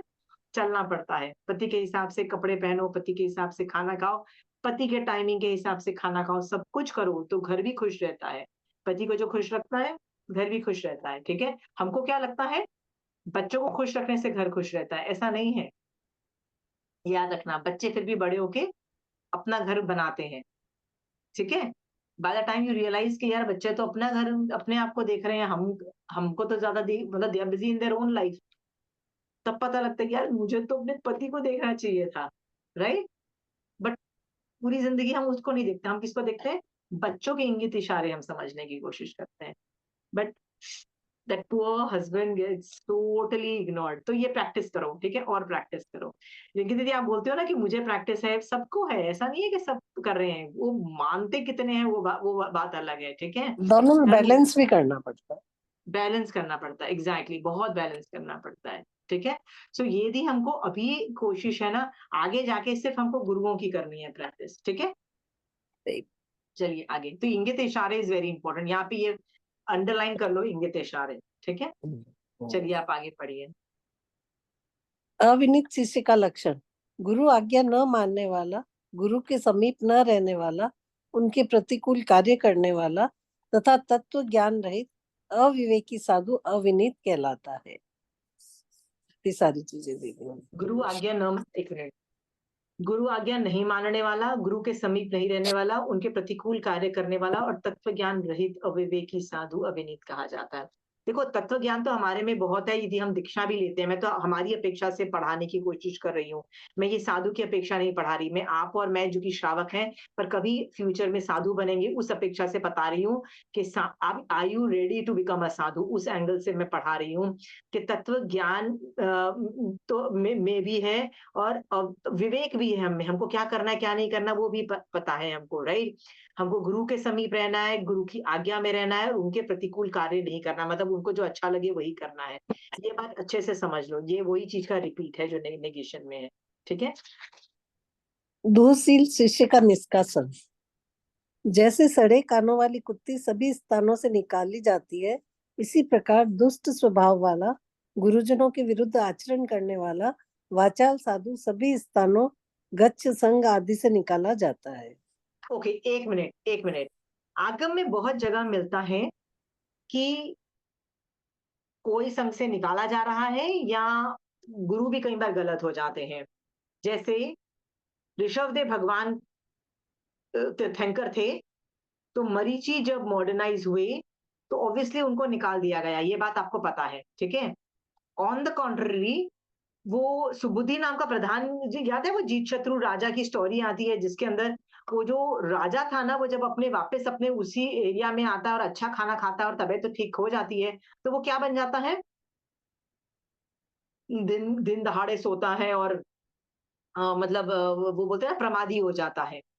फिर सुबुद्धि नाम का प्रधान क्या बोलता है अपने दूसरे 500 शिष्यों को कि तुम विहार, हमको पता है हमारा गुरु गलत काम कर रहा है, तो तुम विहार करके अलग चले जाओ, मैं कोशिश करता हूं इसको स्थिर करने का। और वो विनय से उनको स्थिर करने की कोशिश करते हैं। तो मान लो कोई सचमुच गलत गुरु भी गलत चला जाता है, तो गुरु को स्थिर करने की पहले तो बहुत कोशिश करो, बहुत विनय से कोशिश करो, झगड़ा करके नहीं, गाली गलौज करके नहीं, बहुत विनय से करो, क्योंकि वो गुरु रहा है ना तुमको अभी तक, इतने सालों तक तुमको गाइड किया है उसने, तुमको संभाल के रखा है।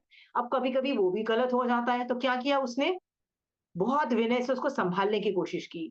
पर दूसरों को क्या बोला कि यदि वो नहीं सुधरे तो मैं भी इनको छोड़ के मैं अलग हो जाऊंगा। सो मान लो आपको आपसे जिन आपने जिनसे सीखा है, फ्यूचर में कभी ऐसा दिन आएगा कि वो आपसे वो गलत चले जाते हैं, होता है ना, जिनसे आप सीख रहे हो वो गलत चले जाते हैं, क्योंकि है तो छदमस्त ना, छदमस्त तो गलत जाता ही है। तो क्या करना चाहिए, उनको चेता सको तो चेताओ, नहीं चेता सकते तो उनसे अलग हो जाओ, लेकिन उनकी निंदा नहीं कर सकते। निंदा करोगे तो क्या होगा, जो तुमने किया है ना वो पूरा उल्टा हो जाएगा, पूरा उल्टा हो जाएगा। तो आप बोलोगे पर वो तो गलत कर रहे हैं, गलत कर रहे हैं तो उनसे अलग हो जाओ, पर आपको राइट नहीं है उनके बारे में कुछ बुरा बोलने का। समझ में आया। सो कई लोग सचमुच गुरु भी गिर जाते हैं, गिर जाने पे उनको चेता सको तो चेताओ, नहीं तो उनसे अलग होके रहो, और उनकी पर उनका अभिनय नहीं करना है। ये बात भी समझ में आ गई है। ऐसा हो सकता है कि बहुत साल पहले आपने किसी से पढ़ाई की हो और बाद में जाके वो आदमी भी किसी उम्र की वजह से या किसी जबरदस्ती की वजह से या कोई प्रॉब्लम की वजह से मतलब गलत रास्ते पे चला गया, तो क्या करोगे, दूर हट जाओ, ऐसे लोगों से दूर रहो। ठीक है, ओके, चलिए आगे चलिए। अविनीत शिष्य का व्यवहार। जैसे सुअर चावल के कुंडे को छोड़कर विष्ठा खाता है, इसी प्रकार नर के समान अज्ञानी साधु भी सदाचार को त्याग कर दुशील में रमण करता है, दुष्टाचार में रमण करता है। देखो अविनय को कैसे कैसी संज्ञाएं दी गई है, ठीक है। वो कुत्ता, राइट, सड़े कानों वाला कुत्ता की बात हो रही है, ओके। और यहाँ पे क्या हो रहा है, सुअर चावल की कुंडी को छोड़कर विष्ठा खाता है, कि एक तुम सुअर विष्ठा खाता है। देखो अविनय को सड़ी हुई कान वाली कुत्ता और सुअर से सुअर। विष्ठा खाता है उससे कंपेयर किया जा रहा है। सोच लो कितना लो लेवल का बताया जा रहा है। चलिए, विनयाचरण का उपदेश। सड़े कानों वाली कुतिया और सुअर के साथ अविनीत मनुष्य के दृष्टांतों को सुनकर अपना दैहिक और पारलौकिक हित चाहने वाला व्यक्ति अपनी आत्मा को विनय में स्थापित करे। प्लीज विनय में चले जाओ, कोई टेंशन मत करो, विनय में रहो जब तक आगे बढ़ रहे हो। एक मिनट, आप बोलोगे अभिनय करके मैं सही कर रहा हूं क्योंकि मेरा गुरु गलत है, अभिनय करके मैं सही कर रहा हूं क्योंकि गुरु गलत है, तो क्या करना चाहिए। तो आंसर ये है, सही होना इंपॉर्टेंट नहीं है, it's not always good to be right. जैसे हम लोग हमारे आजकल आसपास क्या बोलते हैं, कोई कोई ज्यादा ज्यादा चू चू कर रहा है ना, तो you don't have to prove a point, let them think whatever they want to think, you don't have to pick your battles, बोलते हैं ना पिक योर बैटल्स। हर बात पे लोगों को बताने की क्या जरूरत है कि तुम सही हो गलत हो, जा यार तुझे जो सोचना है सोच।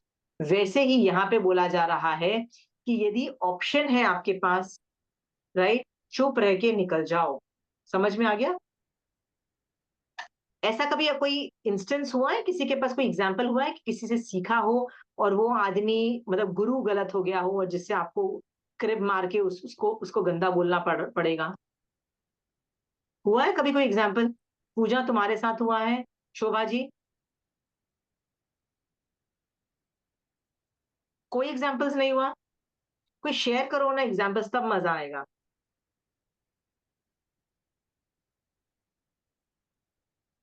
आंटी मरासा को विनय करते हुए मतलब देखा था, वो वाला एग्जाम्पल है मेरे पास। क्या बताओ। मतलब एक मराठा का ग्रुप था, तो वो जो बड़े मराठा थे ना, तो वो थोड़े से स्ट्रिक्ट, मतलब रूड, जो भी, मतलब थोड़े से स्ट्रिक्ट जैसे थे, स्ट्रेट फॉरवर्ड, सामने ही बोल देते थे सब। तो जो उनके छोटी सत्या जी थे ना, उनको एक बार वो कुछ डांट दिए या जैसे भी, सबके सामने ही बोल दिए थे। तो भी वो मराठा इतने संभाव में, बहुत रिस्पेक्ट से, ये विनय आप पहले पढ़ा चुके थे, उसके बाद मैंने ये देखा।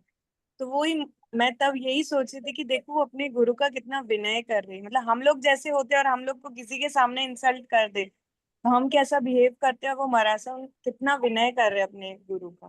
वैसे ठीक। तो एज डिफरेंस भी था बहुत, तो लगा कि मे भी वो समझ नहीं पा रहे, छोटी सतिया हैं तो वैसे। कई बार गलती हो भी जाती है, क्योंकि महाराजा को भी बहुत सारे काम होते हैं। ये मत सोचो कि महाराजा को काम नहीं होते हैं।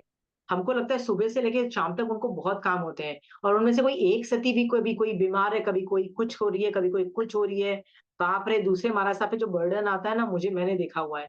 सो आई कैन अंडरस्टैंड कि चिड़चिड़ापन भी आ जाता है, ऐसे एज बढ़ती है तो ये सब भी होता है। दूसरे महाराजा को बर्दाश्त करना पड़ता है। ठीक है। महाराजा की लाइफ भी कोई आसान काम नहीं है, याद रखना, कोई आसान नहीं दिखती है। बहुत डिफिकल्ट लाइफ है। कैसे पात्रे आप उठा के देखो, पानी वाले पात्रे ही देखो, ब्लडी, मतलब ऐसे लगता है कि कैसे उठा रहे होंगे। मेरे को तो लग रहा है मैं हूं तो बोलूं कि भैया इसका थैला चेंज कर दो, पीछे लटकाने वाला कर दो। कैसे हाथ में ऐसे उठा के लेके आते हैं, हिम्मत है इन लोगों की।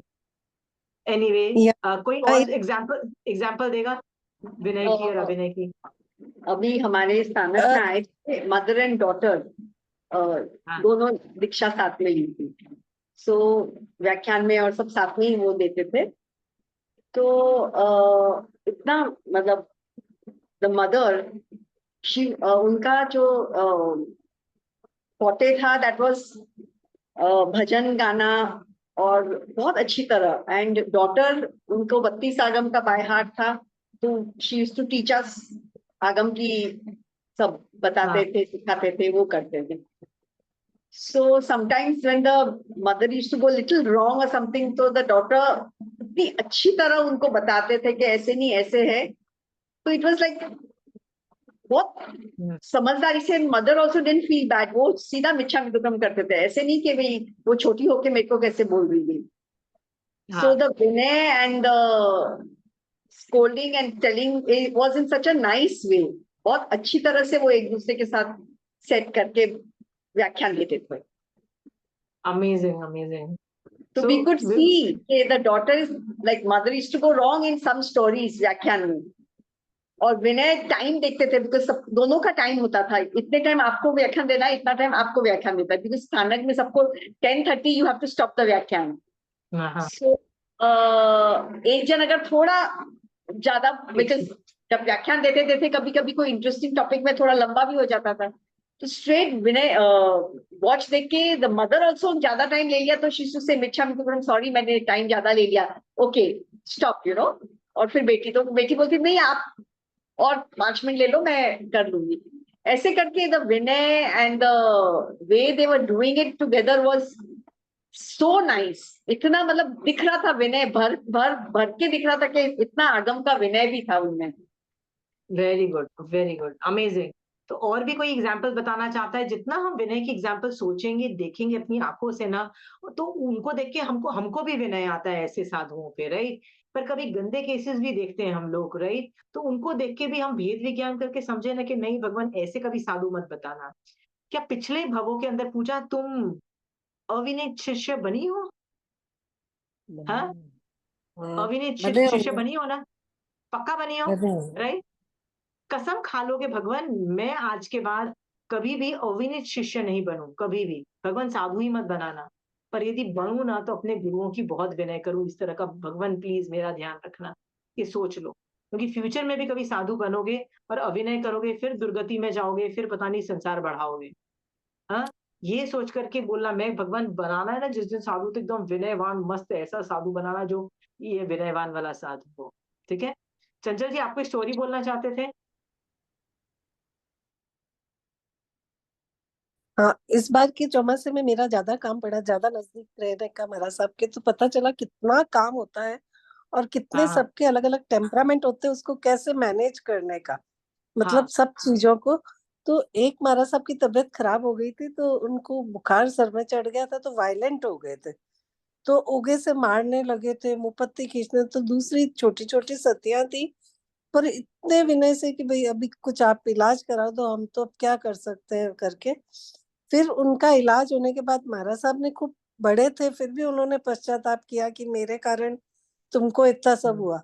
और छोटी सतियां तो इतना दिन में 10 बार झुक झुक के कि भाई आपके लिए क्या कर लें, आप ये आप मत बोलो, आपकी तकलीफ है, ये नहीं वो नहीं।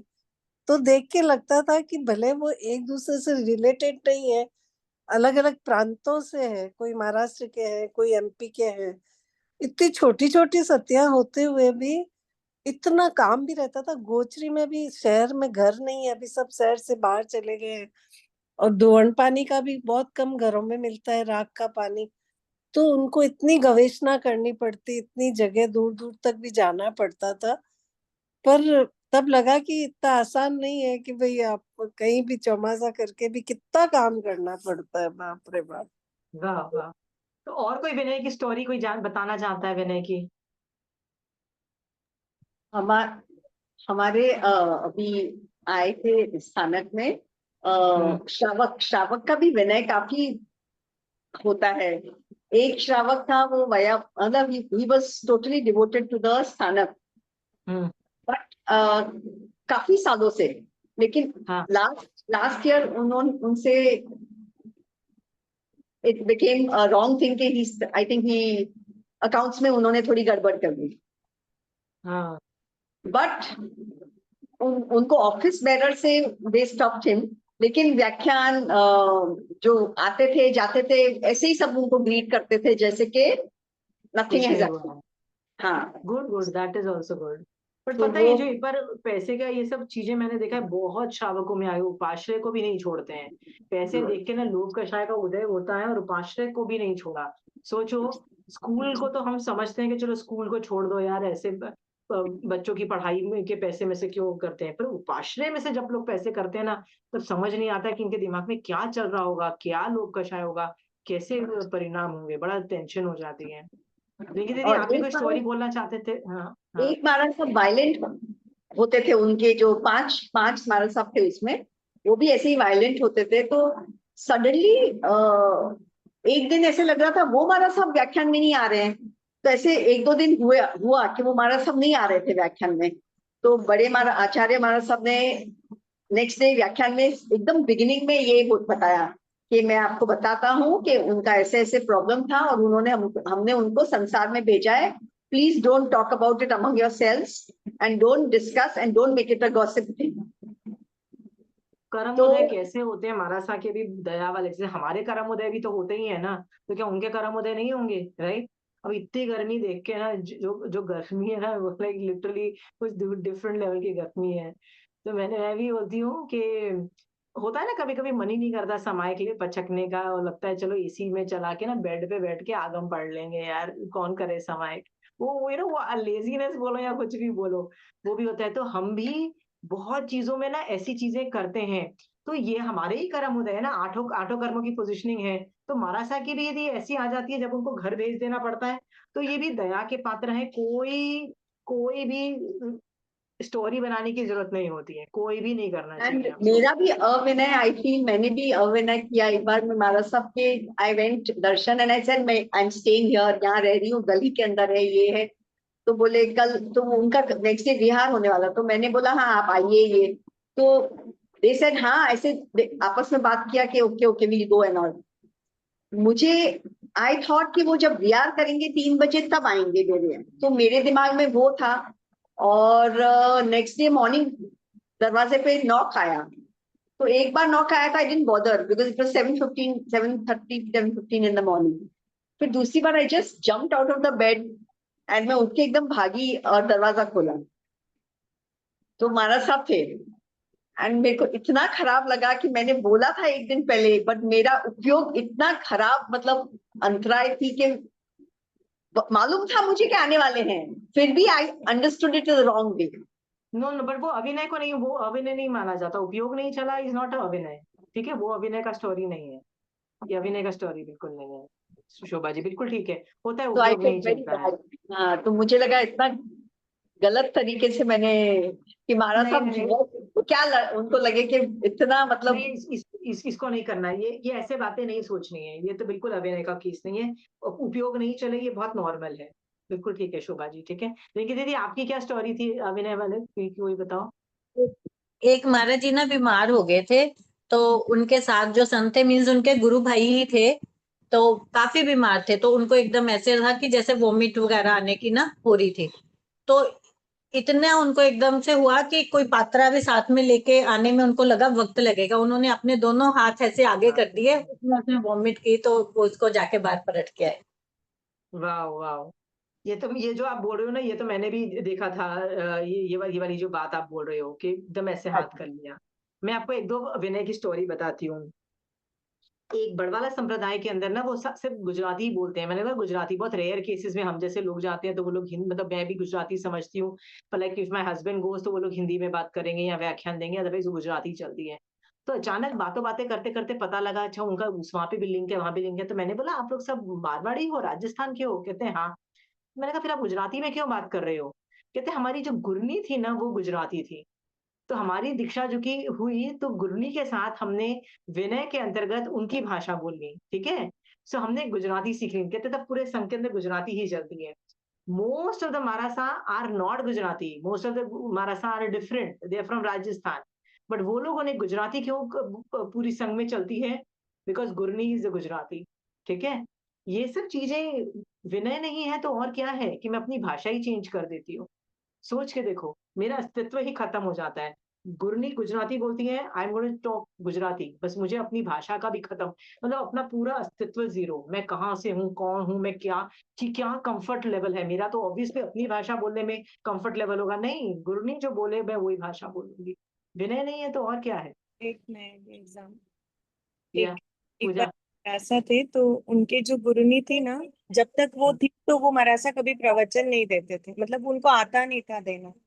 तो वो उनके गुरनी गुरनी ही देते थे हमेशा प्रवचन। जब उनका देवलोक गमन हुआ, तब वो बताते हैं कि मतलब मैं कैसे प्रवचन देना मुझे आया, मुझे ही नहीं पता।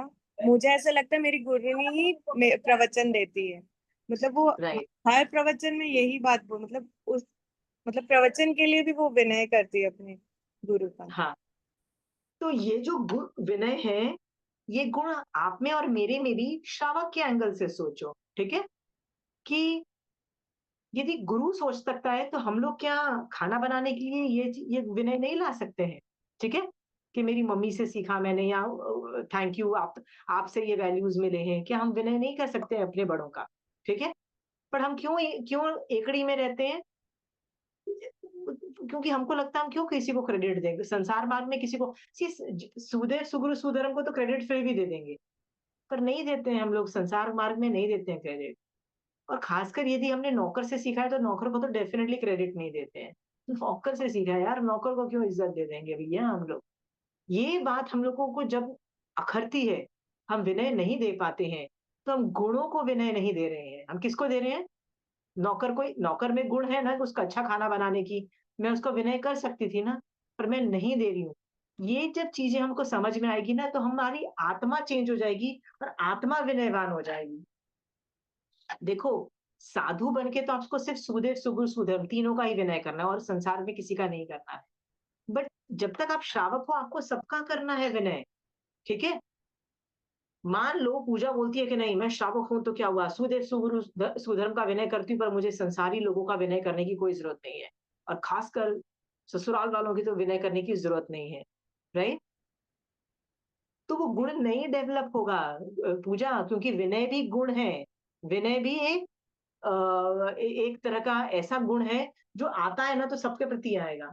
सभी लोगों को देख के तुम तारीफ करोगे, किसी से कंपटीशन नहीं करोगे, सबको अप्रिशिएट करोगे, बोलोगे तुम और आगे बढ़ो, तुम और आगे बढ़ो। यहां तक भी होता है कि जब गुरु को तुम इतना विनय करते हो ना तो गुरु के मुंह से ऐसे ही निकल जाता है कि तुम मेरे से भी ज्यादा अच्छा बन जा। शिष्य को वो अपने से भी ज्यादा अच्छा बनाने की कोशिश करते हैं, क्योंकि भैया हमारे में तो लिमिटेशन है, पर शिष्य तुम इसमें अच्छे हो, तुम इसमें आगे निकल जाओ। जो आदमी कंपटीशन करता है ना वो कभी गुरु नहीं बन सकता, याद रखना। इसका मतलब तुम हमेशा सबऑर्डिनेट ही रहोगे। ये सोच करके आज की डेट में कंपटीशन नाम की इतनी भी चीज, जेलसी तो खत्म हो ही चुकी है आप में, कंपटीशन भी इतनी सी भी हो तो निकाल देना अपने अंदर से, किसी भी चीज में, चाहे मेड सर्वेंट से क्यों ना हो, ठीक है। तो आज की क्लास में ना हम लोगों ने विनय जो गुण है ना, वो साधु की अपेक्षा, श्रावक की अपेक्षा भी हम देख रहे हैं। पर मैं बार बार इसलिए बोल रही हूँ क्योंकि मैंने आपको जो कि संसार मार्ग पढ़ाया है, संसार मार्ग में भी जरूरत है। तो पूजा, तुम्हारे बच्चे को ड्राइंग पढ़ाने के लिए एक टीचर आता है, तुम्हारे ड्राइंग पढ़ाने के लिए।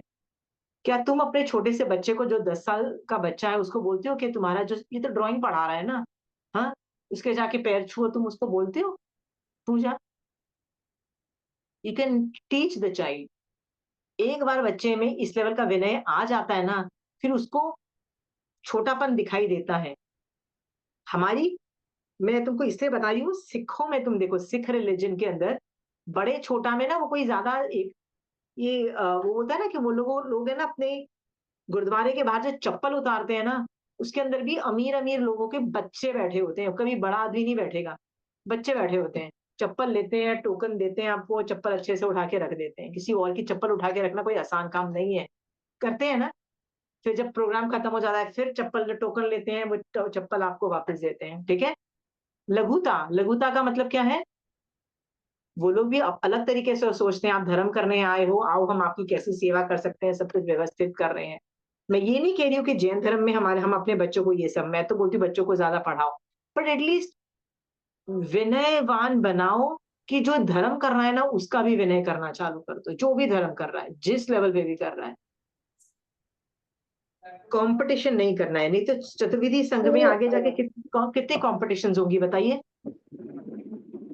अगर कितनी, कोई धर्म की कथा कर रहे हैं 2-3 लोग, एंड इफ आई फील कि समथिंग इज लिटिल रॉन्ग, तो if I talk in the middle and it's if totally I fine, it's totally if I fine, stop somebody, it तो is it's totally fine Shobha ji, बिल्कुल नहीं है। कोई गलत हो रहा है ना, तो प्रतिपुच्छा अलाउड है, प्रतिपुच्छा का मतलब डाउट्स अलाउड है, ठीक है। कंचन आंटी की क्लास में मैं जितने ऑब्जेक्शंस लेती थी ना, तुम कंचन आंटी से कभी पूछ लेना, तो कंचन आंटी बोलेगी ये बहुत ऑब्जेक्शन लेने वाली है, ये हाथ खड़े, मतलब क्लास में जो बोलने वाली है। पर कंचन आंटी की क्लास जब खत्म हो जाती थी ना, वहां जाके आंटी आपने जो बोला ना ये गलत बोला, I would do that. Why I would do that was, I'll tell you why। मेरे को अनेकांतवाद पहले से आता था, मतलब बहुत पहले आता था, मतलब आज से कंचन आंटी की क्लास से जाने से पहले मुझे आता था। तो कई चीजें जो मुझे अखर जाती थी ना, कंचन आंटी ने जो बोली होती थी, तो मुझे पता था कि अनेकांतवाद की किसी ना किसी एंगल से आंटी जो बोल रही है गलत नहीं बोल रही है, किसी ना किसी एंगल से मुझे वो एंगल जानना था कि किस एंगल से आपने बोला। वो एंगल जानने के लिए ना मैं आंटी की ऑब्जेक्शन करती थी कि आंटी आपने इसको ऐसे सिचुएशन किया, उसका ऐसे बोला, आपने गलत किया। तो आंटी उसको जस्टिफाई करती थी ना, कि देखो मैंने इस एंगल से इसलिए बोला और ऐसे हुआ। तो आंटी जब वो जस्टिफाई करती थी ना, तो मुझे अनेकांतवाद का सीखने को मिलता था। समझ में आया? कभी भी अभिनय नहीं होता था। और आंटी को कभी नहीं लगा कि मैंने अभिनय किया है। तो अभिनय जब करोगे ना, सामने वाले को पता लग जाएगा कि आपने अभिनय किया है। आप डरो मत शोभा जी। जब आपको लगता है वो लोग डिस्कशन कर रहे हैं, समथिंग इज रॉन्ग, बोल रहे हो ना, तो सबको पता लगेगा कि आप विनय से ऑब्जेक्शन कर रहे हो, कोई गलत नहीं है। प्रतिपुच्छा अलाउड है, ठीक है। आप और बल्कि करना चाहिए। आप देखो आनंद श्रावक था ना, जो उपासक दशा का पहला अध्ययन के अंदर आनंद श्रावक, उसने गणधर गौतम स्वामी भगवान जो गणधर थे उनको ऑब्जेक्शन ले लिया। वो अभिनय नहीं माना जाता है। It's a difference of opinion. अभिनय अलग चीज है। अभिनय इंटेंशन की बात है, अभिनय इंटेंशन से लेता है, जो मुंह से करते हो वो नहीं होता है। इंटेंशन क्या है, समझ में आया? इंटेंशन, मेरा इंटेंशन है कि मैं ये चीज को ठीक करूं, कैसे अभिनय है ये बात।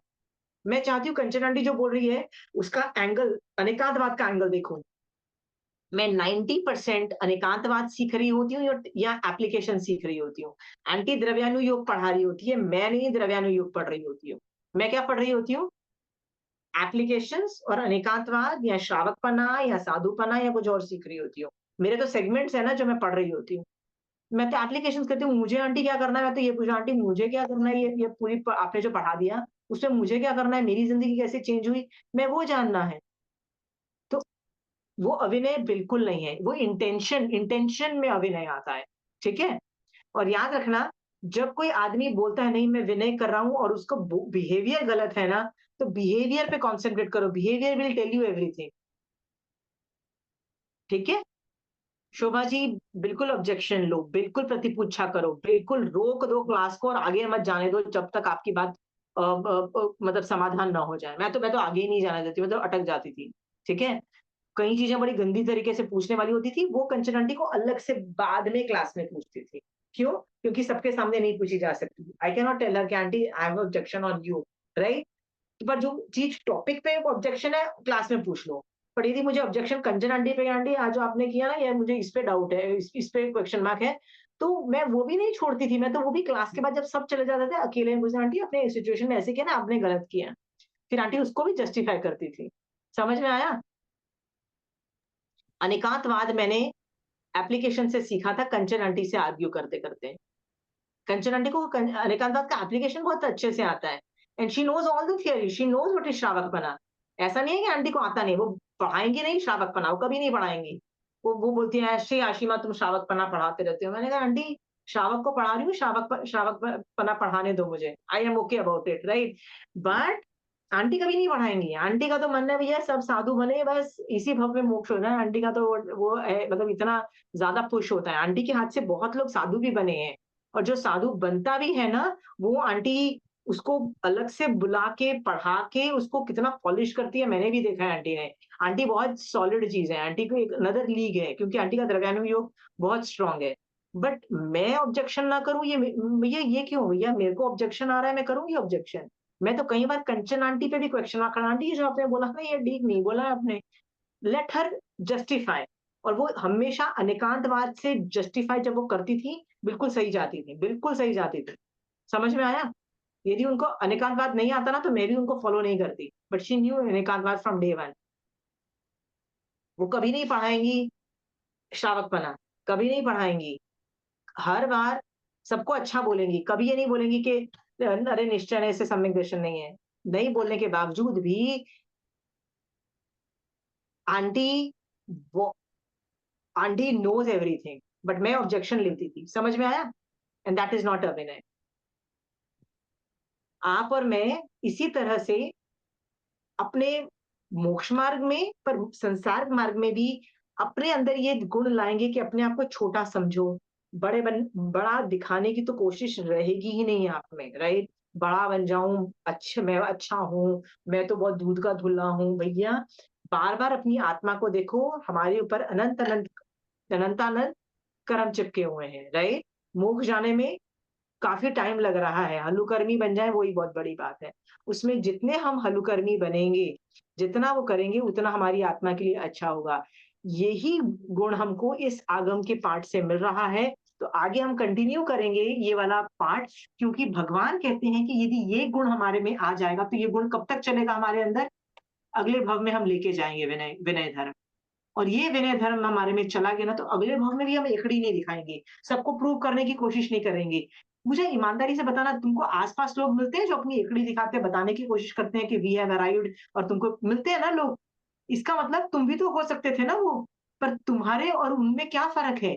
तुमको कहीं ना कहीं ये विनय धर्म मिला, तुमने सोचा नहीं है यार ये एकड़ी मारना, कंपटीशन मारना, जेलेसी करना भैया, भैया बहुत खतरनाक चीज है, मेरी आत्मा को और बर्बाद करेगा। तुमने समझ लिया ना? तो अगले फ्यूचर के अगले भावों के अंदर भी ये गलत काम ना लेके जाओ ना, अपने आप को छोटा बना लो, राइट। सोचो, भक्तांबर वाला जो आचार्य था, कोई छोटा आदमी नहीं था, फिर भी अपने आप को कैसे बोलता है? ऐसे वर्ड बोलता है, मैं तुच्छ हूं, मैं कुछ नहीं हूं, मेरे को तो आता नहीं है, कुछ नहीं आता है। मतलब he is talking like this about himself. क्यों? क्योंकि उसको सामने वाले को, भगवान को बड़ा बोलना है। मैं आपकी कैसी स्तुति कर, मैं कहता मैं स्तुति नहीं कर सकता, मैं अल्प वो करके वो वर्ड्स बोलता है। ये बात से मैं बोल रही हूँ कि आप में ये गुण ले आओ, ले आओ। अपने आप को आज के बाद कभी कंपटीशन नहीं करोगे, कभी बहुओं को बताने की कोशिश नहीं करोगे, आई नो बेटर। कभी अपनी सास को बताने की कोशिश नहीं करोगे, आई नो बेटर, राइट। कभी किसी को बताने की कोशिश नहीं करोगे। क्यों?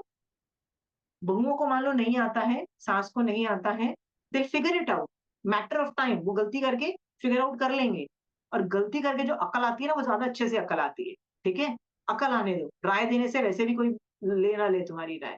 इसलिए आज के बाद है ना विनय धर्म लो, छोटे बन जाओ अपनी बहुओं के सामने भी, अपनी सास के सामने भी, सबके सामने, अच्छा भाई very good you are right करके निकल लो, ठीक है। छोटा बन जाओ, कंपटीशन, जीरो कंपटीशन। आपकी आत्मा अगले भव में गई और इतनी भी उसने कंपटीशन की, इतनी भी कंपटीशन की, तो समझना इस भव का में सारी एफर्ट वेस्ट चला गया। अगले भव में जब जाओ ना, कंपटीशन नाम की इतनी भी चीज नहीं होनी चाहिए, जैसे जेलसी नहीं जानी चाहिए अगले भव में, कंपटीशन भी ज्ञान रूप में नहीं जाना चाहिए कि मुझे कंपटीशन नहीं करना है। पक्का गारंटी देती हो कि आपने से कंपटीशन खींच खींच के निकाल के उखाड़ दोगे इस भव के अंदर, ठीक है। हाँ, आप और मैं यदि ये करेंगे तो हम में भी विनय नाम का जो धर्म है हमारी आत्मा में भी पनपेगा और हम भी जल्दी से जल्दी मोक्ष जाएंगे, ये गारंटी है। महावीर स्वामी भगवान आपकी आज्ञा से चत्तारी मंगलम, अरिहंता मंगलम, सिद्धा मंगलम, साहू मंगलम, केवली पनतो धम्मो मंगलम। चत्तारी लुगतमा, अरिहंता लुगतमा, सिद्धा लुगतमा, साहू लुगतमा, केवली पनतो धम्मो लुगतमो। चत्तारी शरणं पौजामि, अरिहंते शरणं पौजामि, सिद्धे शरणं पौजामि, साहू शरणं पौजामि, केवली पनतो धम्मो शरणं पौजामि। जय जय